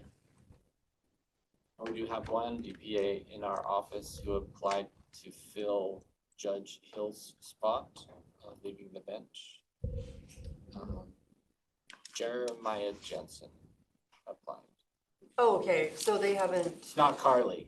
It's I not me. made her swear. No. He threatened me. Yeah. We won't go into- we don't want to- It's even in. Because the Talk governor offline, appoints that Carly. position. Yes. Have you heard when is a deadline? The deadline has passed for applying. Okay. Jeremiah has already gotten an interview for it. Okay. So, I believe, to my knowledge, there's one other person that's. Well, there's applied. only 2 applicants. Well, I don't know how Oh. many, but right now it's just all rumor mill. I've had so many people come up and be like, "Oh, did you hear so and so applied?" I'm like, let me go check with that. So that's, Very few applicants. but there What are. I've been told. There are, and so I don't know what his chances are, but if it does come through, I'm going to lose one. Have to start over again. So. He's a DPA too. He is a 2 currently, I think, but with the new pay scale, we're gonna put him in at 3. Maybe. I can't remember. Yeah. It's written down on another sheet. But And when does the governor, do you know when? Judge Hill leaves at the end of this month. Okay. So I think a decision is hopefully to be made very soon. we We'll have to probably go to won't. judge Yeah, school. we probably won't have a judge until middle of February.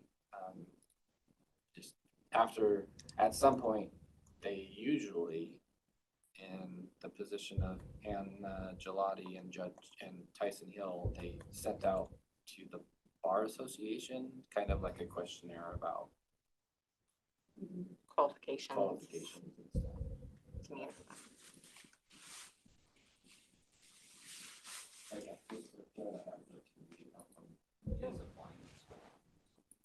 I know we'd also been hoping to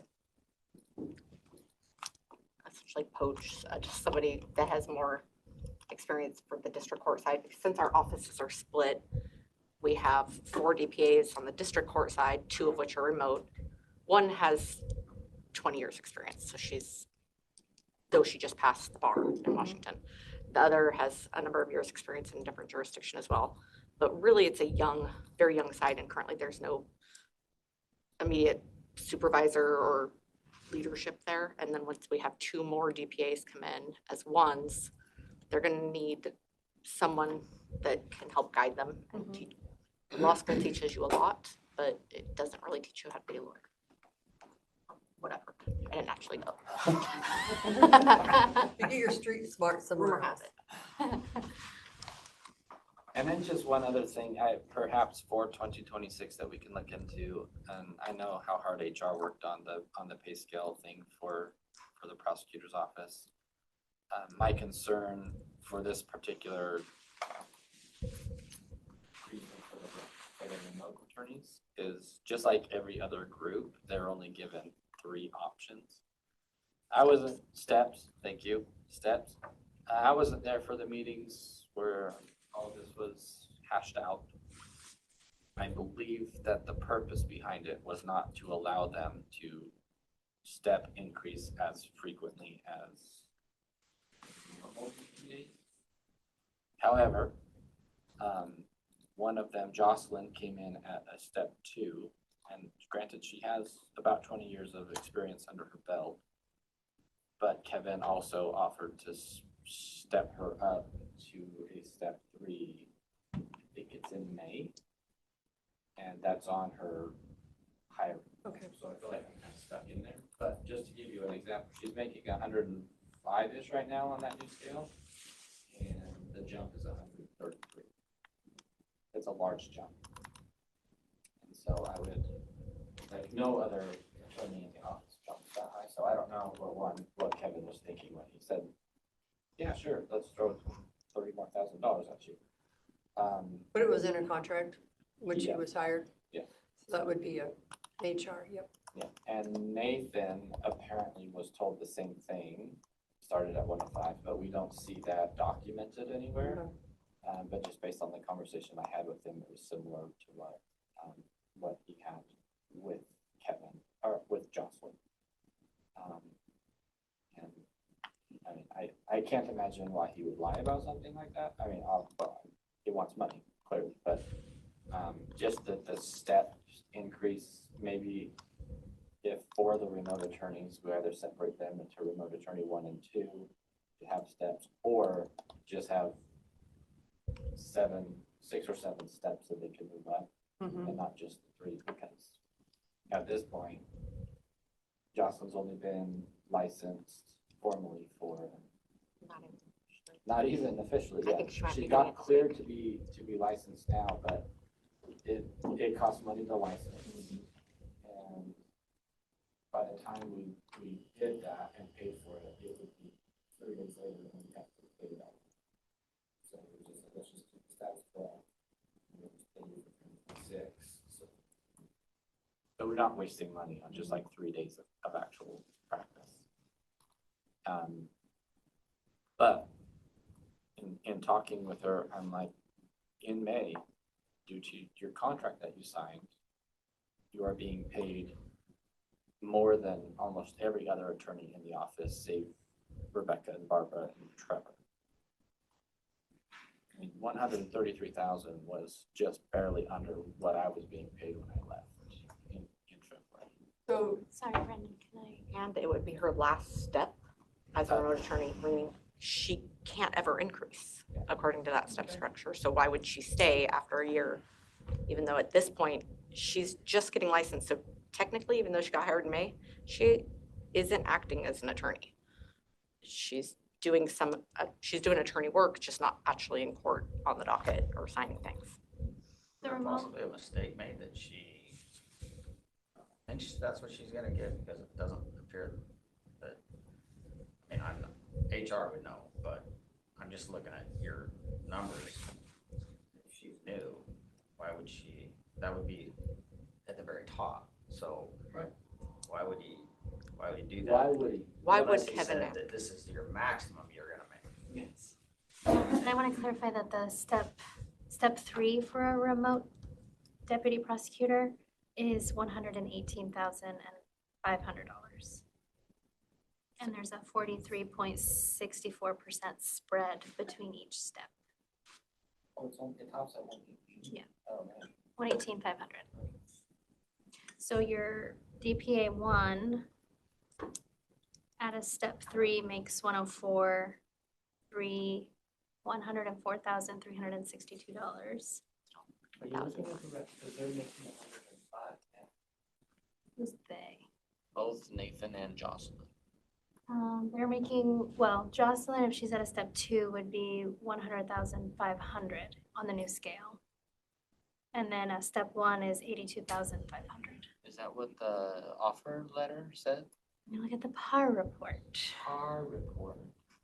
I'll learn All the these words new words for sometime. you. Yeah. Bear with me. So I was looking at your guys' approved wage table, but let's go to, Look at the unapproved one. I had lots of versions. So, who is this? So it shows that Nathan is at a step 2. All right. Same with Jocelyn. Jocelyn on the PAR report showing at a step 0. Little paperwork problem. I don't know.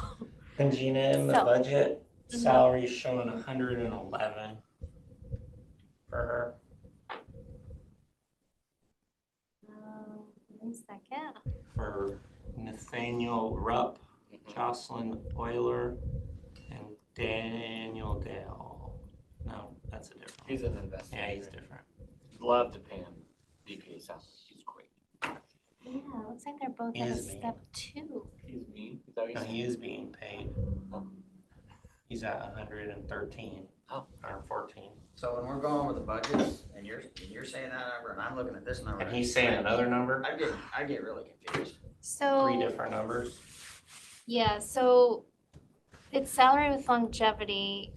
So they're both at a step 2, which isn't right either, because one should be at a step 3 and the other one should be at a step 2, right?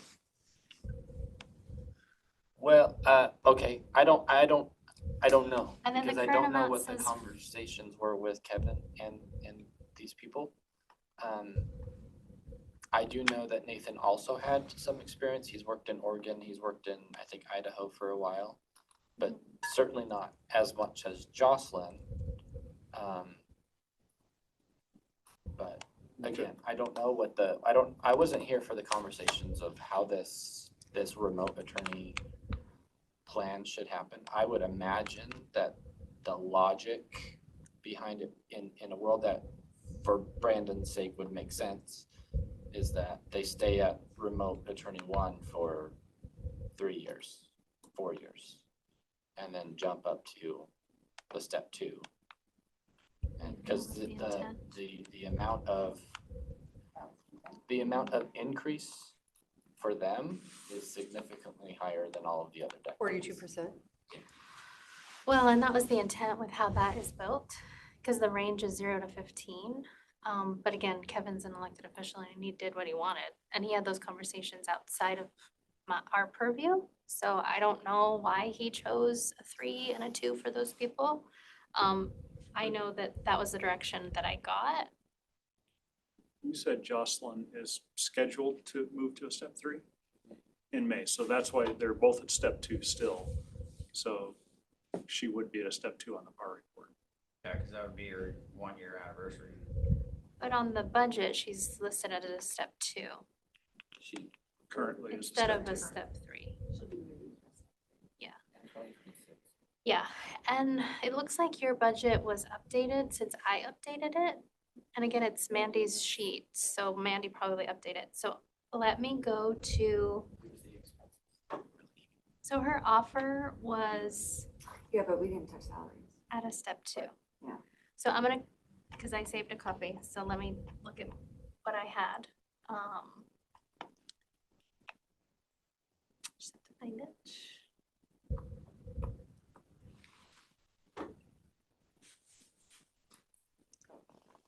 So yeah, that needs to be updated in that budget, because that's what's official. So that needs to be updated with the correct information. Jocelyn Jocelyn and going to step 3. because the board had asked for it to be a split, to be more accurate. They wanted the months, the pay periods at the current step, and then the pay periods at the new step, so that it was the most accurate, the most current. She's just through a new branch. Okay. So we just made a bunch of job descriptions so we can go and evaluate with each attorney. We haven't placed any of them but a few, I would say, into the new pay scale. Yeah. It's not so much a new wrench as figuring out what Jocelyn's salary would be with her starting at step 3 in May. Yeah. So it's not, the budget for Jocelyn isn't at a step 3 from January 1.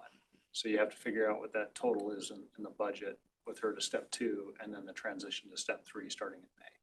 So you basically have, you know, five months at one pay scale and 7 at another. We're attorneys, we don't math.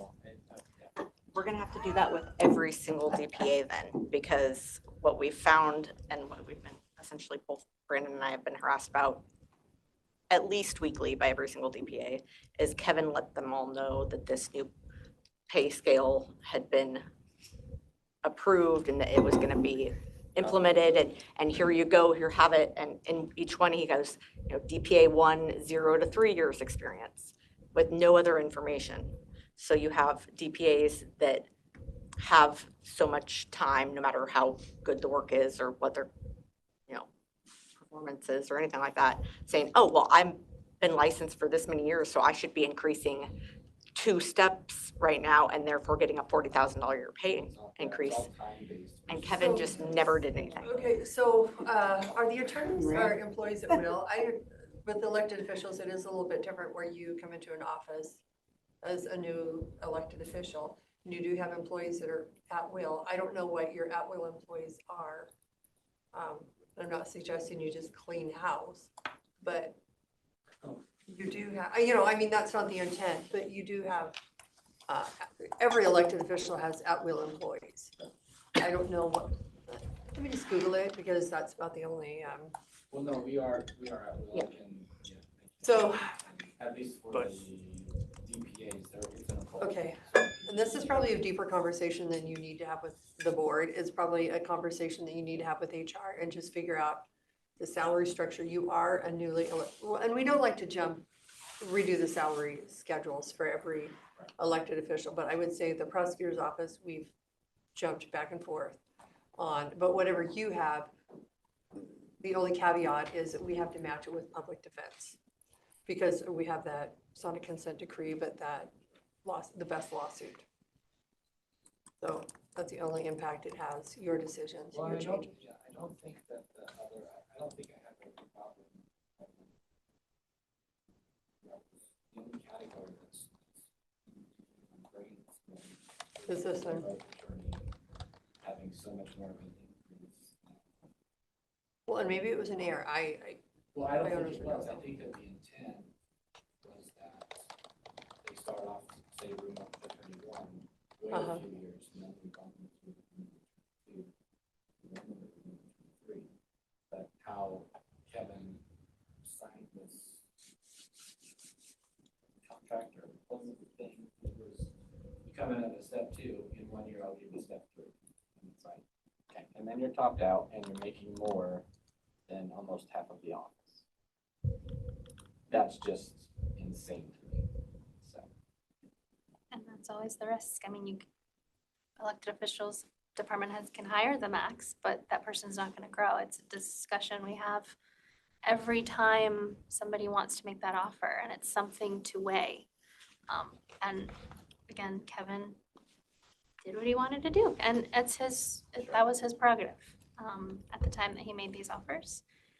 The board approved his ranges, and that's what he did. So the offer letter is not a contract, so we can do some research about, you know, how do we amend it or fix it? Maybe she wants to look for other opportunities. I don't know, but that's something I can certainly research because that is not a contract, the offer letter.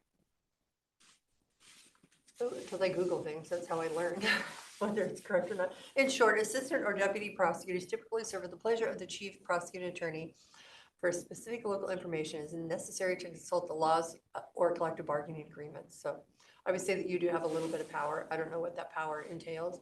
So I would work with HR and figure out what you want to do on that. And then we have to update the budget. I didn't save a copy of it, but when I did the budget, when I did it the way that the board had requested with the split year, I converted them to, like I'm not using my words. The number format was different than what it's showing. And so Mandy, I'm not sure why you're using this number format, but it's like $48 is the current salary for Jocelyn Euler. She should be at a monthly rate, not an hourly rate. Jocelyn, I think, is different because she lives in Boise. So she doesn't get paid a monthly salary? Okay, yeah, see, so. Yeah, I don't know what it was. That's just what I was told, that there was something weird going on with That's right. Jocelyn, and That's right. that she had to. So that tells me that this sheet was updated after I updated it, because I had a monthly amount in there. And now it's changed to an hourly rate. So we need to go back through and make sure that we're capturing the math appropriately, because I had done all that. And it's not that way anymore, which is fine. We'll just have to redo it.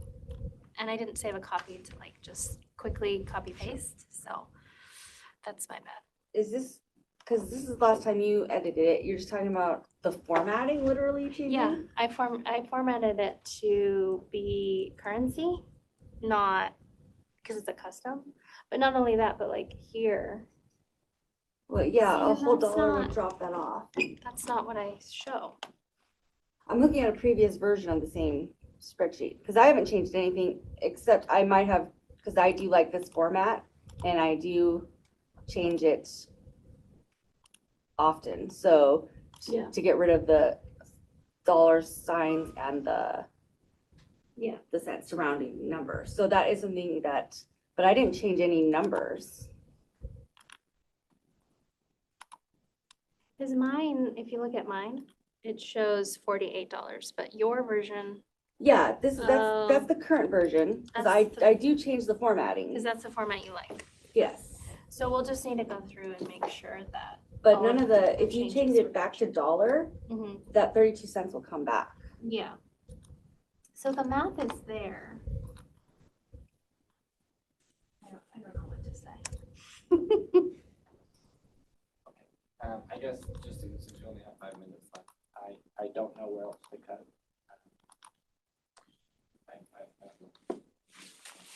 I'll have a huge emphasis on just given the lack of experience that we have in the office, so give them the opportunities to go to trainings and stuff. We've recently implemented if you want to go to a CLA or a training or something, these are the steps you must follow in order to get approval for it.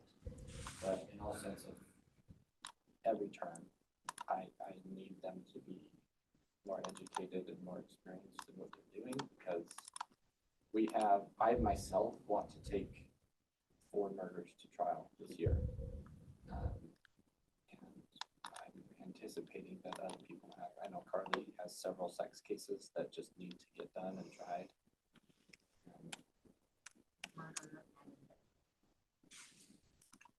Pretty horrific endangerment cases. And just another side note, we were never told, and Carly and I were just talking about this yesterday, we have an expert witness fund, and we were never one time told that we had that.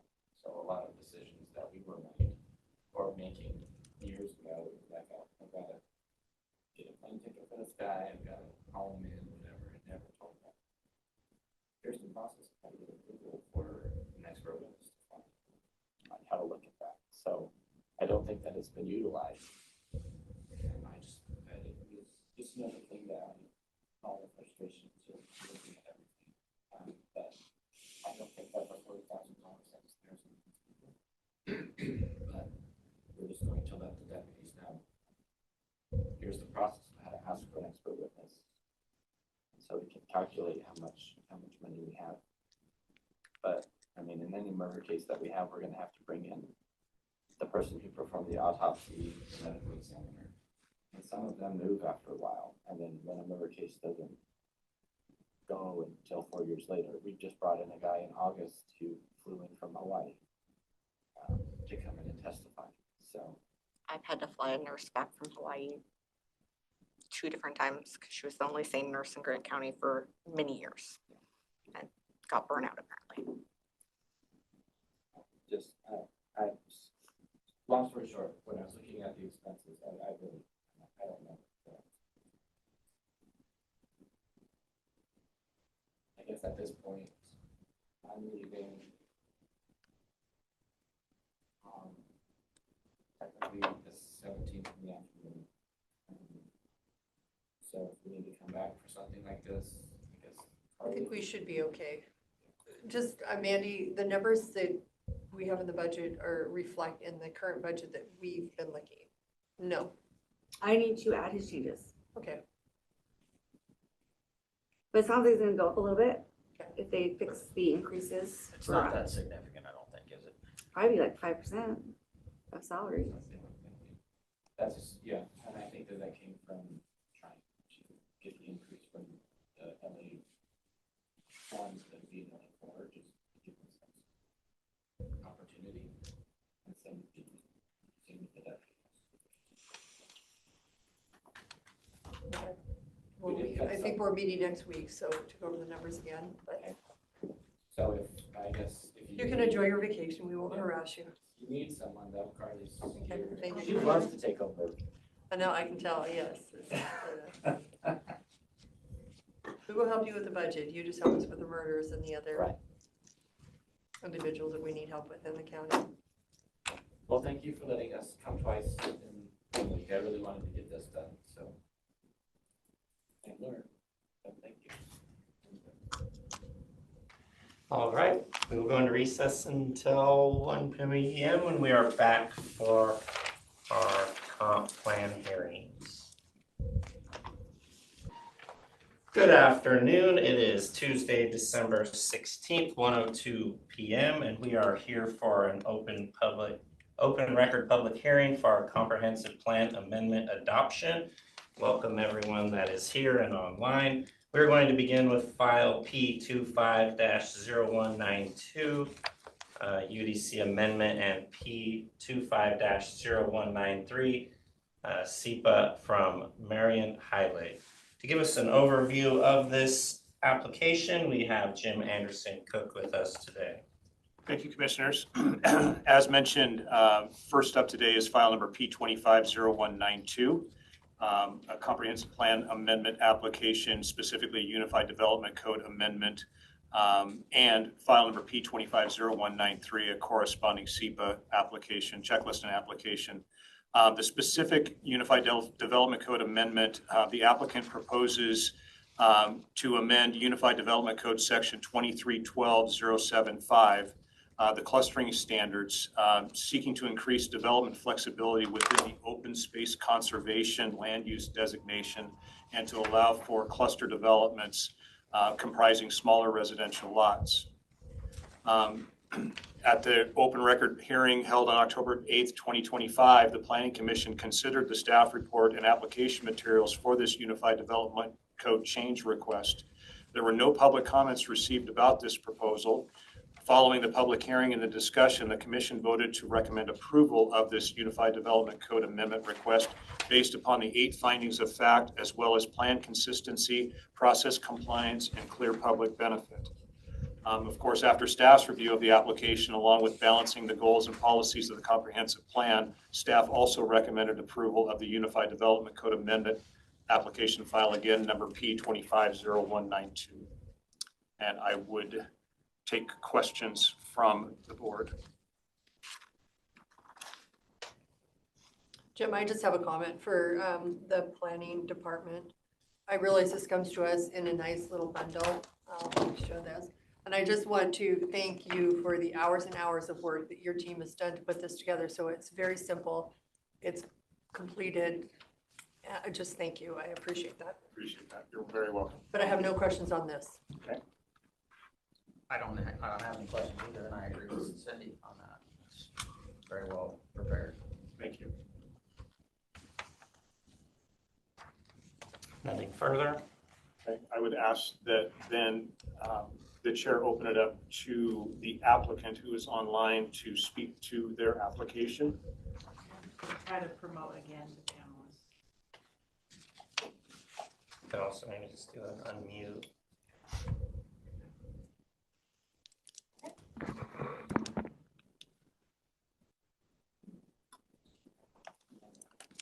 Okay, Marianne, I've given you the permission to unmute yourself for any comments that you would like to put on your application right now.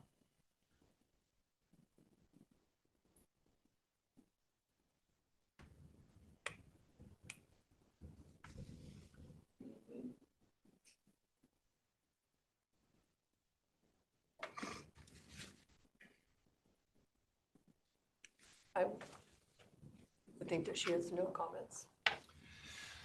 All right, well, hearing nothing from her, we will move on to, if we have nothing further. Do we open it up for comments here? So we will open up for public comment portion of this file. Do we have any members in the audience with any public comment for this file number? Seeing none, Barbara, we open up to online callers. Yes, we have quite a few now. We have Alex Murphy, who's number 9. Ash Woods, Copia Power, is that this one? Also number 9. Number 9 also, okay. And Emily S. Emily S., I've given you permission to unmute yourself. Do you have comments for this application? No comments. Thank you. For number 9. For number 9 as well? Okay. Yes, thank you.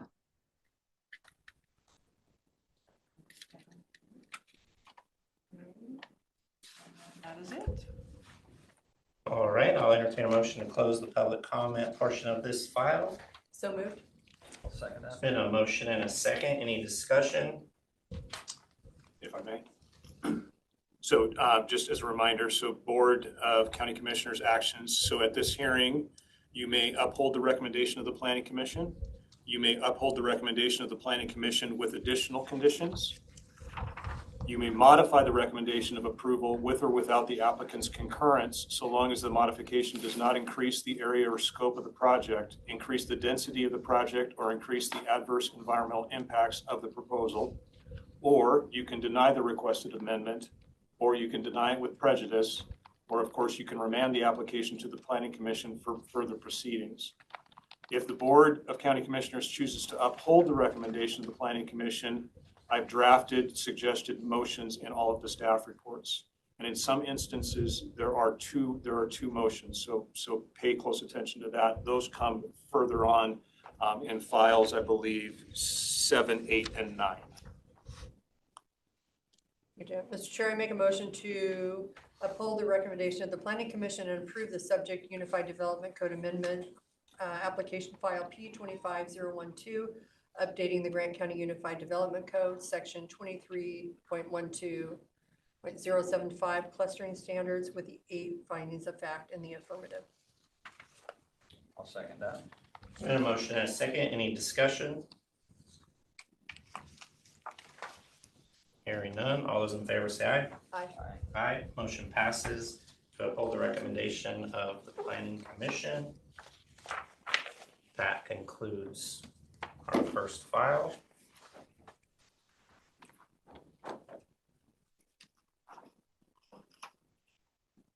Okay, file number 2 is made by applicant Grant County. File number P25-0194, a Unified Development Code amendment from Grant County. To give us an overview of this file, we have Jim Anderson with us. Thank you again, Commissioners. As stated, this is a Unified Development Code Amendment application, file number P25-0194, where Grant County, the applicant, proposes an amendment to the Grant County Unified Development Codes, chapters 2504, permit application review procedures, review timelines, to comply with Washington State Bill 5290, first written in 2023 and amended in 2025. These changes establish uniform and expedited timeframes for review and final decisions on project permit applications They clarify the process deadlines and provide for applicant extensions and regulate exclusions from mandatory time limits, thereby improving regulatory transparency and efficiency in Grant County. Again, at their open record hearing held on October 8th in 2025, the Planning Commission considered the staff report and the application materials for the Unified Development Code change request. There were no public comments received about this proposal, and following the public hearing and discussion, the Commission voted to recommend approval of this Unified Development Code amendment request based upon the 8 findings of fact, as well as plan consistency, process compliance, and clear public benefit. And as you can imagine, staff's review of this application, along with balancing the goals and policies of the comprehensive plan, recommended approval of this Unified Development Code amendment, file P250194. Staff would take questions from the board. Before we go into the questions, that we just need to circle back real quick on the file 1 P25-0192 and 0193. We did not vote on closing the public comment. We moved on to the motion. No, we did. We didn't vote. Oh, we didn't vote. So we just need to close the public comment portion of the P25-0192 and P25-0193. Okay, so do you want me to restate the motion? Yeah, Mr. just to Chair- close that. Mr. Chair, I move that we close the public comment on file P25-0192 and P25-0193. I'll second that. Motion and a second. Any discussion? All those in favor say aye. Aye. Aye. Motion passes. Public comment portion is closed for that file. Okay, now on to staff questions.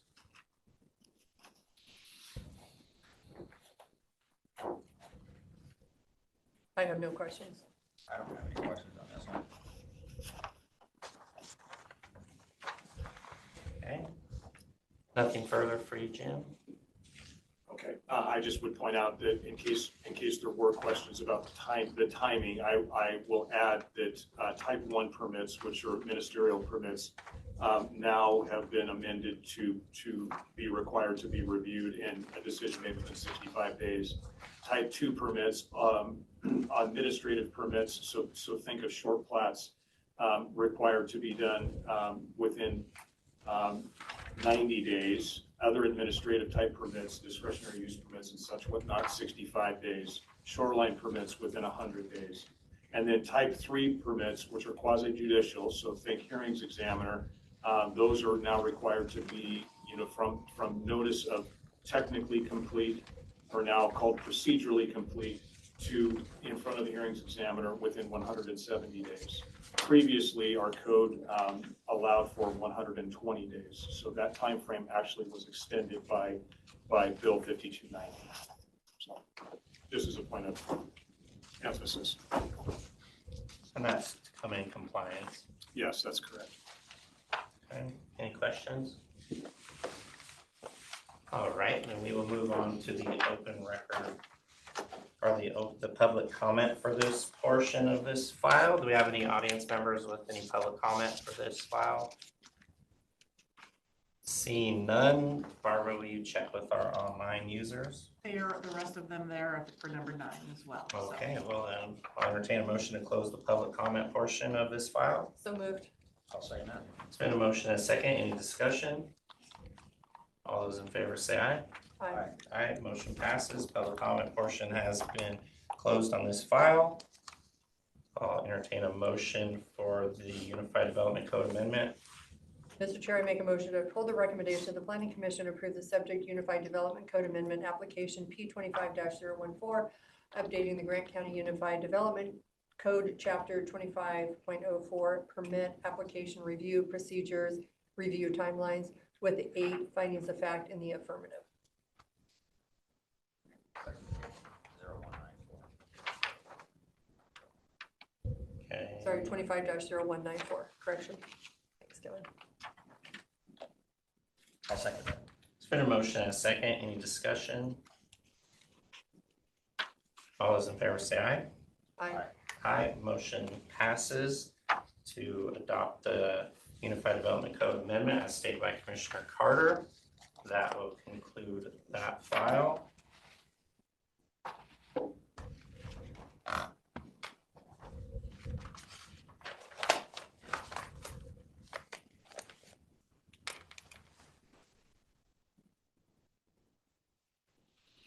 next file is going to be from Grant County as well, file number P25-0195. It is Unified Development Code Amendment. To give us an overview, we have Jim Anderson Cook with us. Thank you, Mr. Chair. As previously stated, in front of you is an application from Grant County for a Unified Development Code Amendment, file number P25-0195. This file, the applicant proposes an amendment to the Grant County Unified Development Code to update several sections for statutory compliance, consistency, and policy clarity. The amendments propose updates to chapters 2204-260B, 2204-500A, 2204-600, 2204-510A, 2304-140A, 2304-200F, and 2304-400F, 2304-430A, 2312 Table 5, and 2502 definitions for condominiums, short subdivisions, zoning districts compliance, and the Washington Uniform Condominium Interest Ownership Act.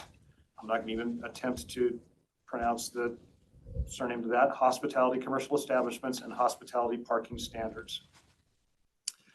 Again, at their open record hearing on October the 8th, the Planning Commission considered the staff report and application materials for this UDC change request. There were no public comments received about this proposal either. Following the public hearing and discussion, the Commission voted to recommend approval of this UDC amendment request based on the 8 findings of fact, as well as plan consistency, process compliance, and clear public benefit. Staff's review of this application, along with balancing the goals and policies of the comprehensive plan, recommended approval of the UDC code amendment file P25-0195. And at this time, staff will take questions from the board. Hospitality commercial establishment, 2 per dwelling unit. What does that mean? Short-term rentals. Okay. Yeah, so that was establishing, there was previously no minimum parking requirements established for short-term rentals. Now it's just 2. So now it's 2. It was previously silent, is what we call it.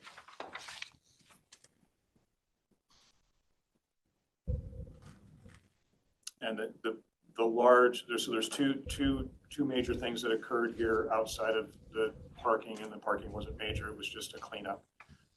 The removal of the condominiums out of our code was the big one. So the Development Services Department doesn't have any control over whether or not buildings are condoed on subject parcels. That now goes through the auditor's office and the assessor's office. However, applicants should be cautioned that whatever land use approvals were issued at the time stand. So it has now come to Chelan County's attention that this Uniform Act is a tool that people are using to segregate or spin off accessory dwelling units. So in this county, if that were to be the case, if somebody were to use this policy to segregate off a detached ADU, and if that ADU had been, that structure had been permitted as a garage and then had been bootlegged, so to speak, into an ADU, when they went to get financing and the financier was looking for a building permit, they would receive a building permit for a garage. So that's the risk that they run in being able to circumvent the process, so to speak. So we first ran into this, I think the board will remember, last fall out at Cave B, when those cliff houses were turned into condos. And the previous process had been they'd have to go through binding site plan review and then would have to obtain a signature from Development Services. And that's not been the case since 2018. So we scrubbed that from our code here. And then the other one was we require, the code currently requires that a short plat be taken to completion within 1 year. State statute says 5. This code amendment now takes that to 5. More in line with this. We're in line with the state. Yeah. Yeah.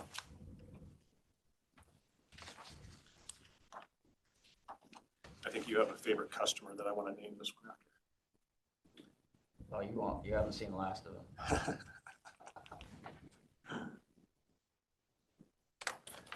Any further questions for staff?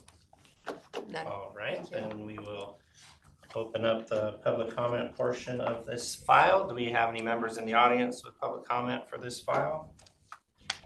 And we have no new call-in users. We have one new call-in Okay. user with the name of Gigi. I'm going to allow you permission to speak. Gigi, do you have any comments for this application?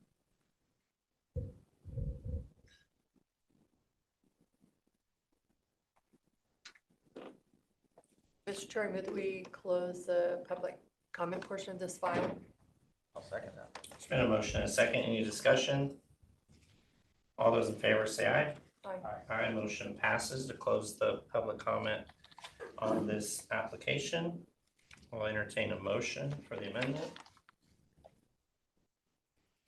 I make a motion to uphold the recommendation of the planning commission and approve the subject Unified Development Code Amendment application file number P 25-0195, updating the Grant County Unified Development Code, chapters and sections 22.04.260B, 22.04.500A, 22.04.600, 22.04.510A, 23.04.140A, 23.04.200F, 23.04.400F, 23.04.430A, 23.12 Table 5, and 25.02 with 8 findings of fact and the affirmative. A second. There's been a motion and a second. Any discussion? All those in favor say aye. Aye. Aye. Motion passes to adopt the Development Code Amendment as stated by Commissioner Burgess. That concludes that application. We are now on to item 4.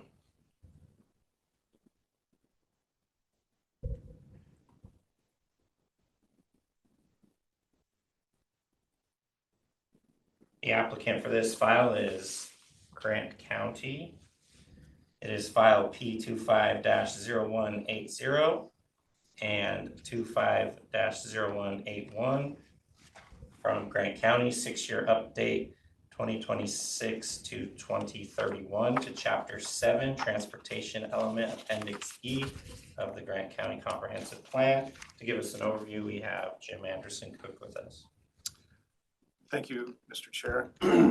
As stated, application in front of us is a 6-year mandatory update to Chapter 7, the Transportation Element Appendix E of the Grant County Comprehensive Plan, spanning years 2026 to 2031.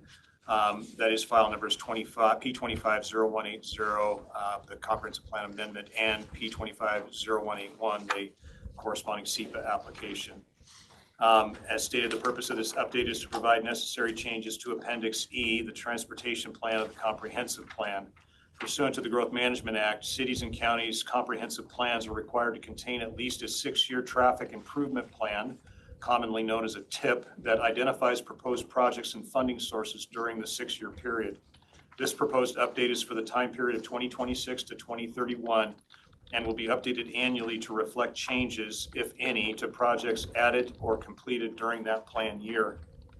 At their open record hearing held on October 8th, 2025, the Planning Commission considered the staff report and the application materials for this comprehensive plan change request. There were no public comments received about this proposal, and following the hearing and discussion, the Commission voted to recommend approval of this annual comprehensive plan amendment, updating Chapter 7 of the Transportation Element Appendix E of the Grant County Comprehensive Plan. Staff's review of the application recommended approval of the proposed 6-year mandatory update to Chapter 7 Transportation Appendix E of the Grant County Comprehensive Plan. Staff would take questions of the board.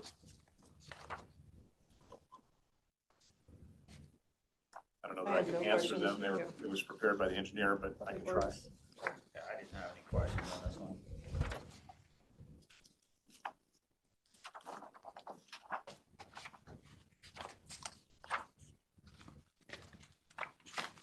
Okay, hearing none, we will open up the public comment portion of this application. Do we have any members in the audience with public comment for this application? Hearing none. Any online We still have Gigi online, which I don't know if that person wants to speak. So Gigi, I've given you permission to unmute yourself if you have public comment on this application. No comment. Mr. Chair, I move that we close the public comment portion of this file. I'll second that. It's been a motion and a second. Any discussion? All those in favor say aye. Aye. Aye. Motion passes to close the public comment portion of this file. Mr. Chair, I move that we uphold the recommendation of the Planning Commission and approve the subject annual comp plan amendment file P25-0180, updating Chapter 7, Transportation Element Appendix E of the Grant County Comp Plan with the 5 findings of fact in the affirmative. I'll second that. It's been a motion and a second. Any discussion? All those in favor say aye. Aye. Motion passes. For upholding recommendation of the Planning Commission as stated by Commissioner Carter. We'll now move on to file 5. It is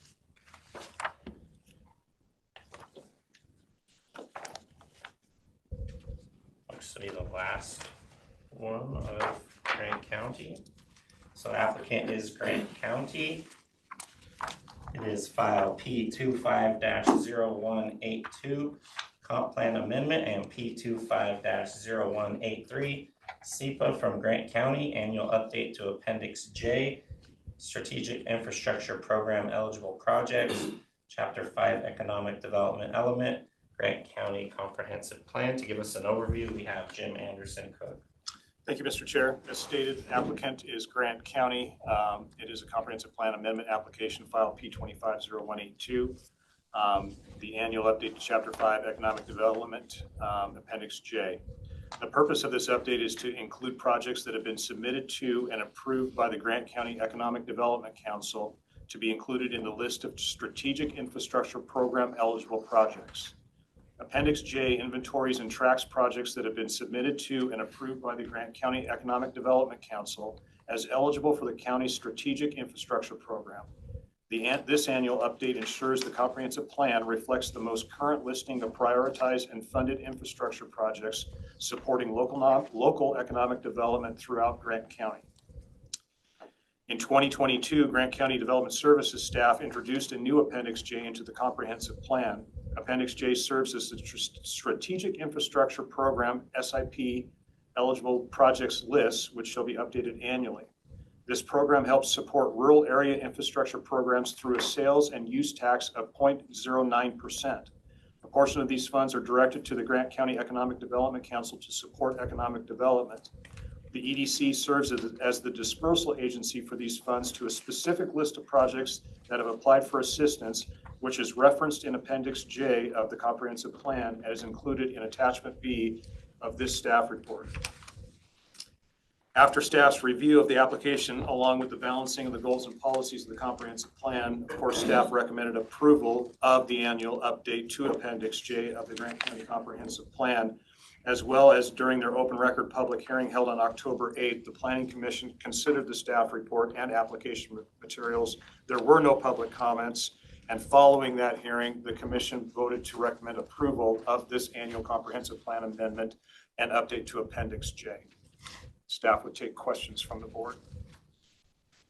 If none, Any questions? No.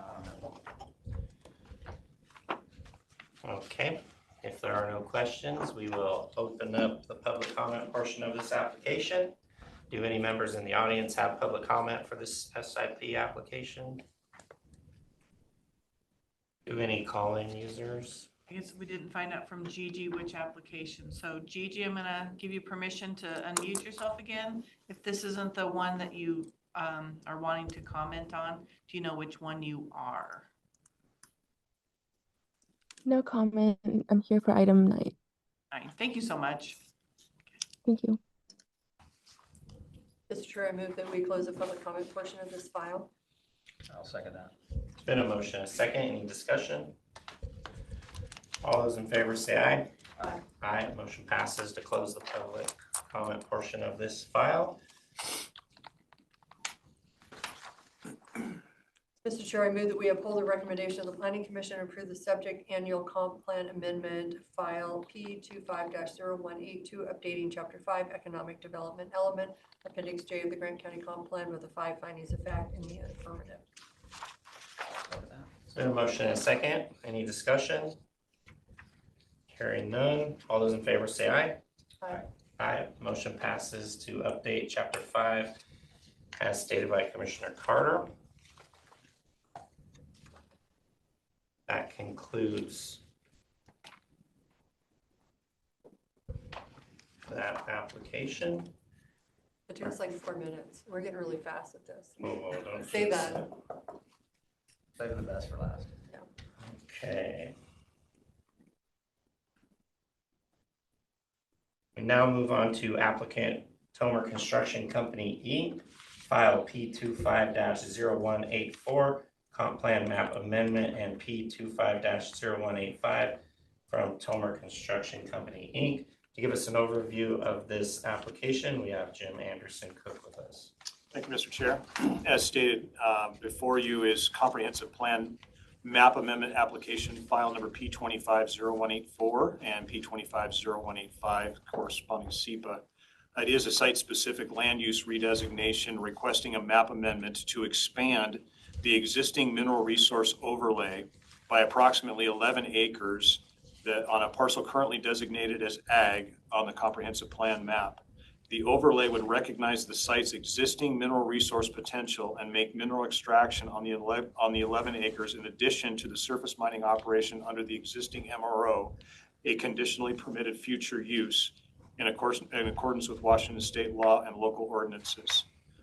The parcel is located in the 9600 block of Road S Southeast in Warden on parcel number 18-1077000.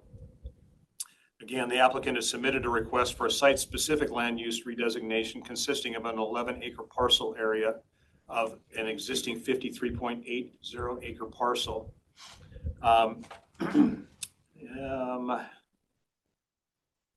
Again, the parcel is currently an existing surface mining operation, and this 11 acres would represent a future expansion of the existing operation. The staff has reviewed the application for compliance with the criteria for a mineral resource overlay and has determined that there is known extractable resource present on site.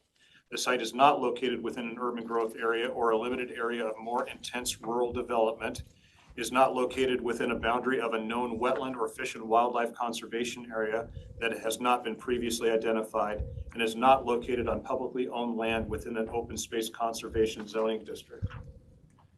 As this is a non-project action, project-related impacts have not been analyzed. Once a project action is proposed, such as a conditional use permit application, project-level impacts will be reviewed and analyzed, such as traffic, noise, and infrastructure.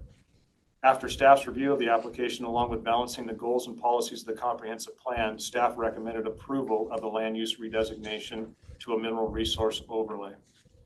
At their open record hearing held on October 8th, 2025, the Planning Commission considered the staff report and application materials. There were no public comments received about the proposal, and following the hearing and discussion, the Commission voted to recommend approval of this land use redesignation, requesting again 11 acre area of the parcel be designated with a mineral resource overlay. Staff will remind the board that there's only one motion for this comp plan map redesignation, and staff would take questions. I have no questions. I don't have any questions. Is a representative from Tomer in attendance to speak to the application? Do you have any comments for your file? We agree with the staff report. Can I get your name real quick? Oh, yes, Dan Molitor. We agree with it. The 11 acres is more conducive to rock than ag, so that's why we're doing it. All right, thank you.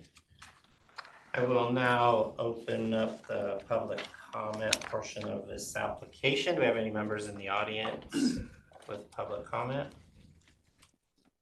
Seeing none. Do we have any new call-in users? Okay. Mr. Chair, I move that we close the public comment portion for this file. I'll second that. It's been a motion and a second. Any discussion? All those in favor say aye. Aye.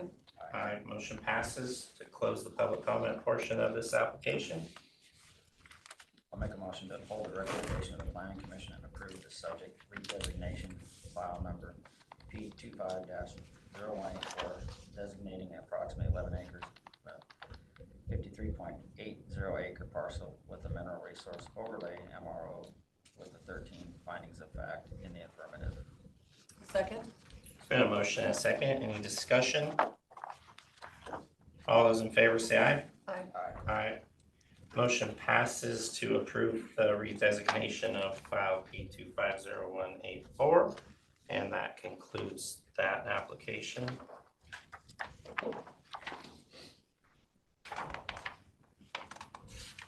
We better slow down. We are doing way too fast. I have to admit, it's very helpful when you have a packet like this that's very well prepared. Well, and I will say, we did go over this last week, so Jim went over it with us, so. It's not the first time we've seen it. Very helpful. Okay.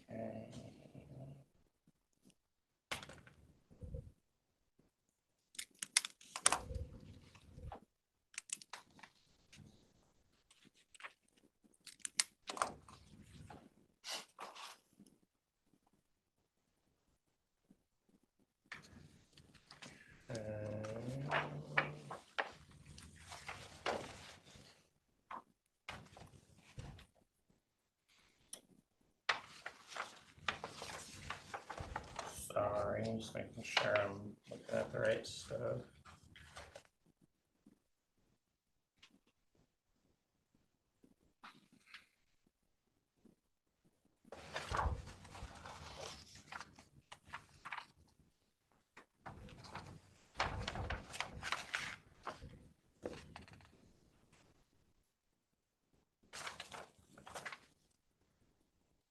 Jim, I just want to make sure on this one. Yeah. Subject showing numbers, are those incorrect numbers? It's showing 184, 185. Yeah, those are incorrect. So- Okay, so- I so, got it. Yeah, 186 and 187. Yeah, okay.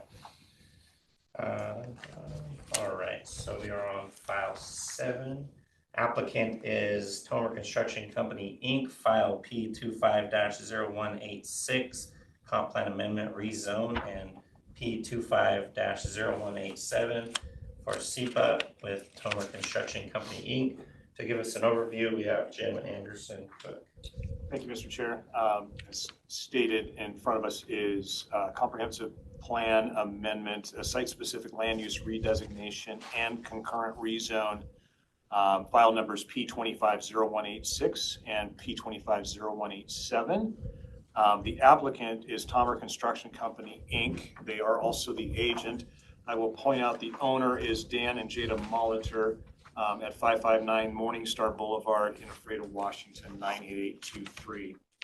The proposal or the applicant has submitted a site-specific land use redesignation application requesting that the entire 55.38 acre area of the subject parcel be redesignated from rural lands, rural remote to rural lands, rural residential 1, along with an application for a rezone from rural lands, rural remote to rural lands, rural residential 1. The proposal site is comprised of one parcel totaling approximately 55.38 acres. Let me validate that because we have a typo. It is 54.19 acres. The site is located in the 11600 block of Road A Northwest in Ephrata, identified as parcel number 1605730008. After staff's review of the application, along with balancing the goals and policies of the comprehensive plan, staff recommended approval of the land use redesignation to rural lands, rural residential, as well as the zone change to rural lands, rural residential 1. As this is a non-project action, project-related impacts have not been analyzed. Once a project action is proposed, such as a major or minor plat, project-level impacts will be reviewed and analyzed, such as critical area impacts, cultural resource impacts, traffic impacts, infrastructure requirements, and et cetera.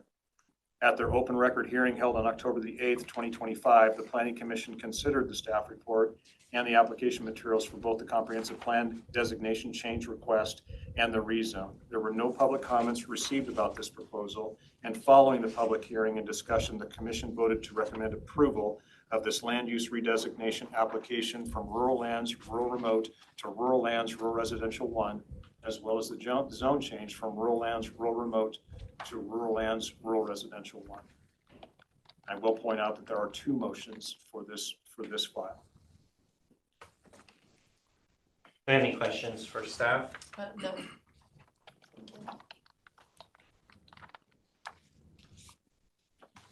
Mr. Molitor, do you have any comments on your application? No, we agree with the planning commission. It's around other properties that are RR1 in the area. So it should fit in just fine. Thank you.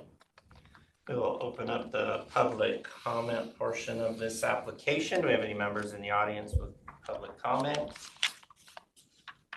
Any new users online? You do not. All right, then I'll entertain a motion to close the public comment portion of this application.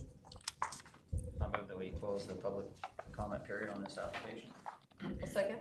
Motion and a second. Any discussion? All those in favor say aye. Aye. Motion passes to close the public comment portion of this application.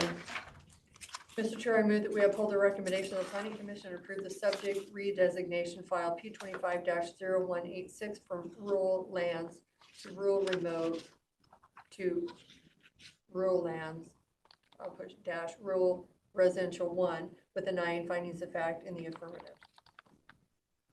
Kevin, did I do that right? Nailed it. So I will second that.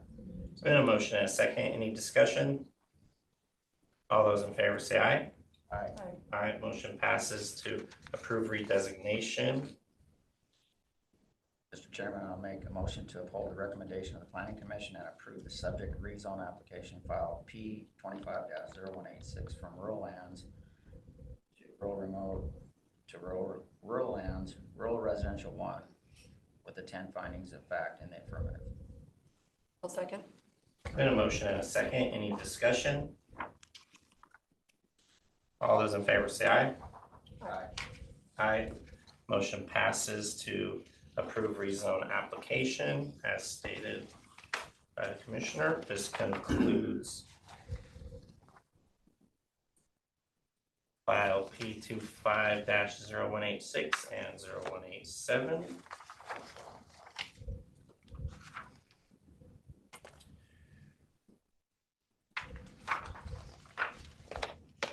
Okay, our next application is from Tomer Construction, file number P25-0188, comp plan amendment and rezone, and P25-0189 for SEPA for Tomer Construction Company, Inc. We have Jim Anderson Cook to give us an overview. Thank you, Mr. Chair. As stated, in front of us is a site-specific land use redesignation and concurrent rezone brought forward by applicant Tomer Construction Company. And they are acting as agent, and they are also the parcel owner. The applicant proposes a site-specific comprehensive plan amendment and concurrent rezone of approximately 25 acres, part of a 41.26 acre area within the Ephrata 3 Lammard. I'll remind you, limited area of more intensive rural development from Lammard Industrial Rural to Lammard Commercial Rural. Ephrata 3 is located at the southwest corner of the intersection of SR 283 and SR 28. The area is commonly known as Naylor's Junction. The 41.26 acre parcel was developed prior to July 1st of 1991 and is currently in the light industrial materials sales use. The intent is to expand the range of allowed commercial uses serving the surrounding rural area, supporting local jobs, services, and infill development as permitted within designated Lammards. The proposal site is comprised of one parcel totaling approximately 41.26 acres as stated. The site is located in the 11, that is not right. That is a carryover from the prior. as we're showering all sorts of praise and there's a mistake, so. Hey, well, it's a good thing you But we're caught it almost right at the there. end, so, and it's almost at the end of the year, so the first mistake, and it's what, December 16th, so. Site is located at 5433 Highway 28 West in Ephrata, on parcel number 16058800. After staff's review of this application, along with balancing the goals and policies of the comprehensive plan, staff recommended approval of the land use redesignation to Lammerd Commercial Rural, as well as the zone change to Lammerd Rural General Commercial. Again, as this is a non-project action, project-related impacts have not been analyzed. Once a project action is proposed, such as a major plat or a minor plat, project-level impacts will be reviewed and analyzed, such as critical area impacts, cultural resource impacts, traffic impacts, infrastructure requirements, and et cetera. At their open record public hearing held on October the 8th of 2025, the Planning Commission considered the staff report and the application materials for both the comprehensive plan designation change request and the rezone. There were no public comments received about this proposal, and following that public hearing and discussion, the Commission voted to recommend approval of this land use redesignation application from Lammerd Industrial Rural to Lammerd Commercial Rural, as well as the zone change from Lammerd Rural Light Industrial to Lammerd Rural General Commercial. Staff would take questions at this point. I have none. I don't have any at this time.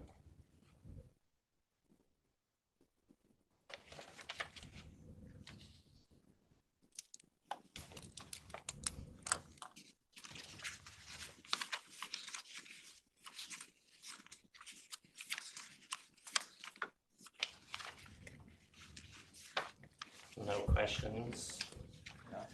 Okay. Mr. Muller, do you have any comments on your application?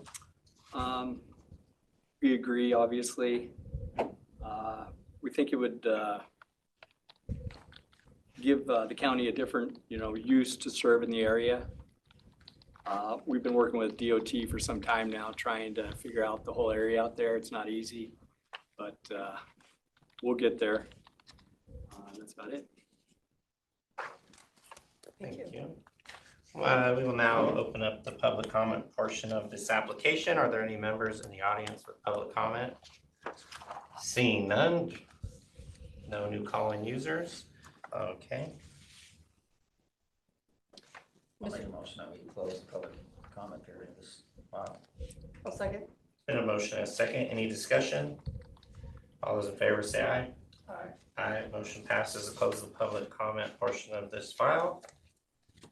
Mr. Chair, I move to uphold the recommendations of the Planning Commission, approve the subject redesignation file P25-0188 from Lammerd Industrial Rural to Lammerd Commercial Rural with the 9 findings of fact in the affirmative. Second that. There's been a motion and a second. Any discussion? All those in favor say aye. Aye. Aye. Motion is approved. Chair, I'll make a motion to uphold the recommendation of the Planning Commission and approve the subject rezone application file P25-0188 from Lammerd Rural Light Industrial to Lammerd Rural General Commercial with the 10 findings of fact in the affirmative. Second.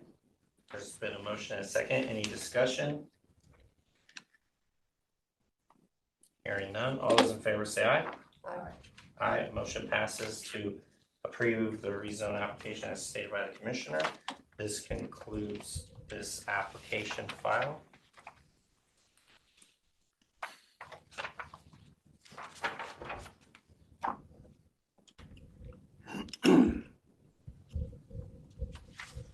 Here on our last one. You guys are awesome. I'll say these for the end. Yes. Okay. Or you could say it before that we received. Yeah, right. All right, our last application for today is from applicants Paul Morris, Stephen A. Morris, Larry and Julie Scatman, file P25-0190, comp plan amendment rezone, and P25-0191, SEPA.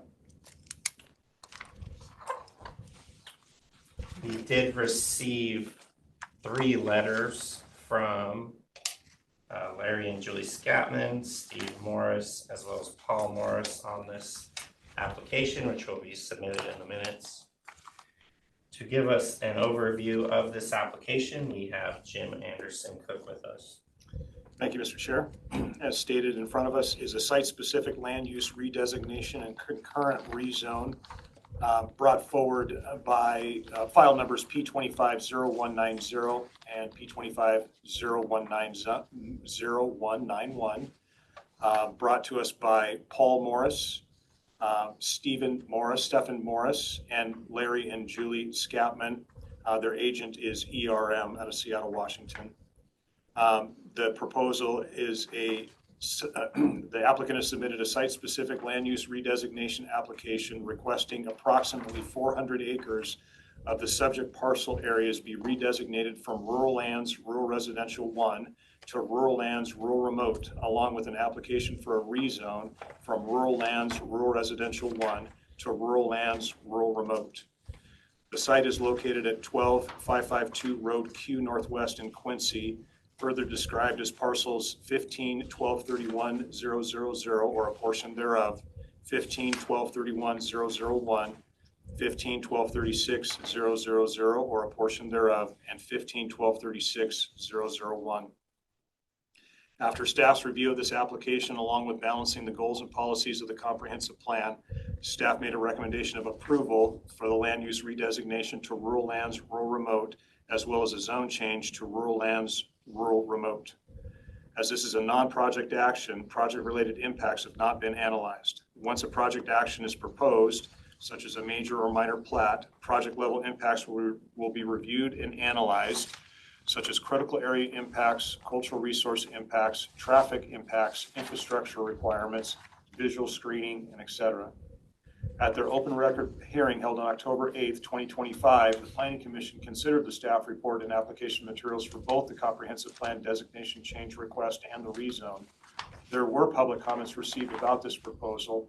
Following the public hearing and discussion, the Commission voted to recommend approval of this land use redesignation application from rural lands, rural residential 1 to rural lands, rural remote, as well as the zone change from rural lands, rural residential 1 to rural lands, rural remote.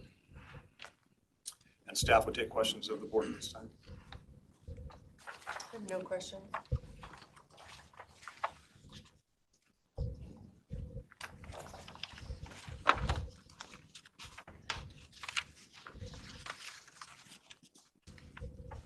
Can I ask a question on the board action that was taken? Just the ensuring that clustering would be allowed during development? What is that? Yeah. So so one of the conditions of one of my conditions that I put on the staff report to the Planning Commission, let me find it. So if we go to the staff report to the Planning Commission and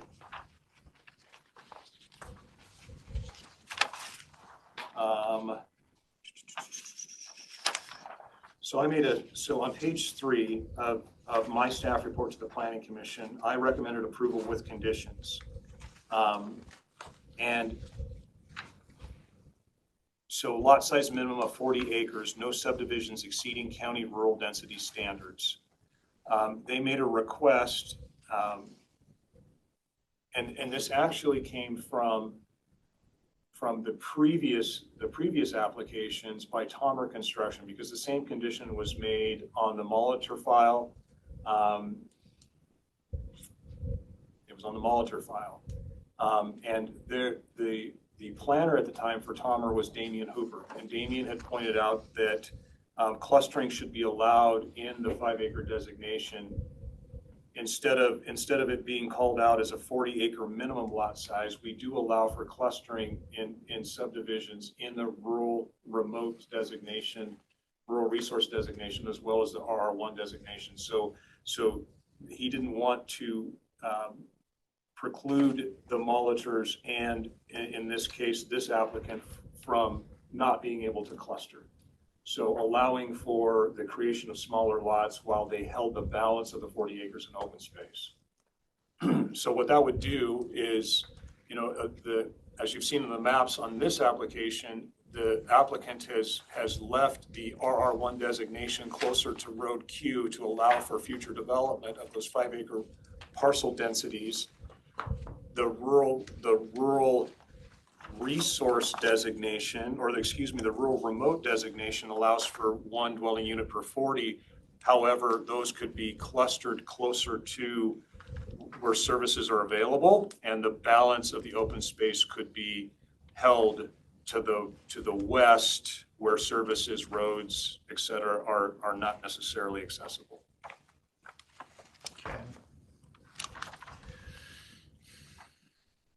Does the motion today need to include that language, or is it? It wouldn't be a bad idea.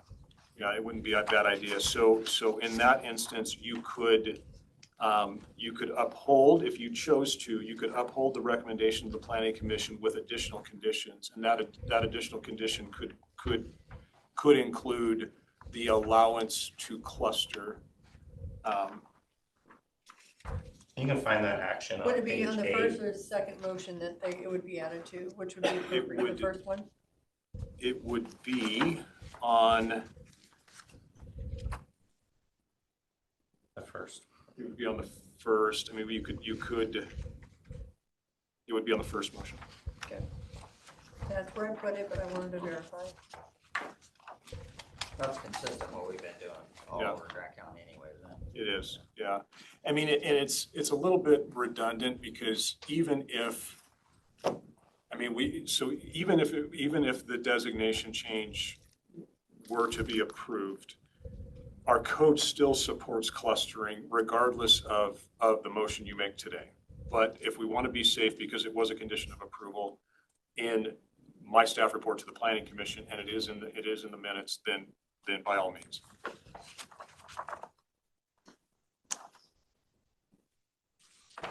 I believe it was the last action of the day there before they did the whole, for the evening. Yep. Is there any further discussion on this application? No. Okay. Does any member of the applicant have any comments for us today? We have the agent is online, and Alex Murphy's raising his hand right now. So he's the applicant? he is the agent. Yep. The agent. Agents, yeah, applicant's representative. Yeah, go ahead. Okay. Alex Murphy, I gave you permission to speak. Thank you. I appreciate that. Good afternoon, everybody. Alex Murphy with ERM out of our Seattle office. I do want to make one clarification on Jim's comments. The request is for a rezone and a land use redesignation to rural resource, not rural remote. And I think that might have gotten mixed up somewhere in the documents over there.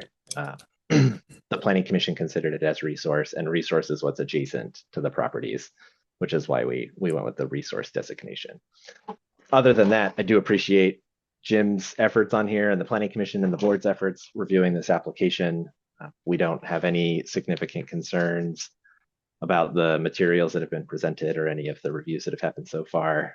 Jim did a great job of laying out what the request is, and the application and the staff report identify how we have addressed each of the applicable criteria for both requests under the land use redesignation and the rezone. We understand this isn't a project review, so there isn't a consideration of what potential impacts might come of whatever happens with the property. When a development proposal is ready to come forward, it'll go through the standard review process for the county based on whatever that development action is, and that'll come through later. Beyond that, I'm happy to answer any questions that the board might have. We appreciate everybody's efforts on here. We respectfully request that the board adopt the Planning Commission's recommendation here to approve the rezone requests. Thank you. Thank you. And Alex is right. That is a typo. So it is in the motions suggested as rural remote. It is rural resource.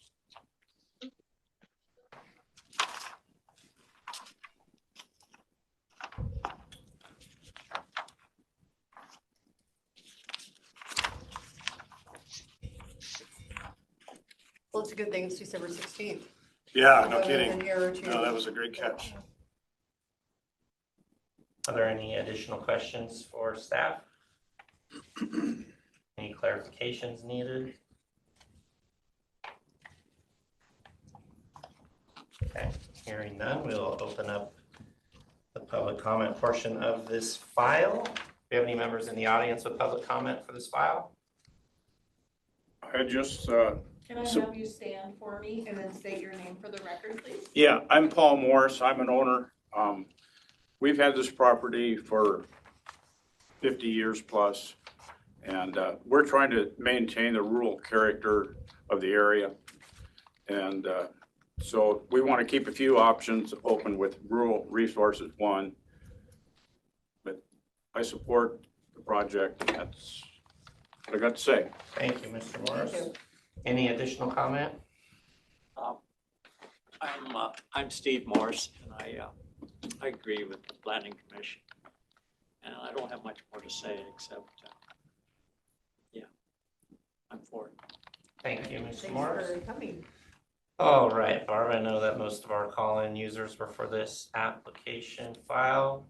Do they have any public comments? Okay, we're gonna start with Ash W. I've given you permission to speak. Do you have comments for this hearing? Hi, thank you. Yeah, this is Ash W. I do not have any comment, just listening in. Thanks. Thank you.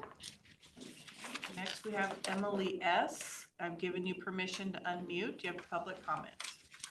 Hi there, Emily S. here. No comment. Thank you so much. Was just listening in today. And lastly, we have Gigi. I've given you permission to speak. Hi, this is Gigi. No further comments. Thank you so much, and just listening in today. Thank you. Thank you. Thank you for joining us. All right, I'll entertain a motion to close the public comment portion of this file. So moved. I'll second that. We have a motion and a second. Any discussion? Hearing none, all those in favor say aye. Aye. Aye, motion passes to close the public comment portion of this file. Mr. Chair, I move to uphold the recommendation of the Planning Commission and approve the subject redesignation file P25-0190 from rural lands, rural residential 1 to rural lands, rural resource with the 9 findings of fact in the affirmative. I'll second that. Motion and a second. Any discussion? Oh, yes, I would like to note that we will, there's been a motion previously from the Planning Commission to follow the allowance of clustering. Please add that to the minutes in a motion.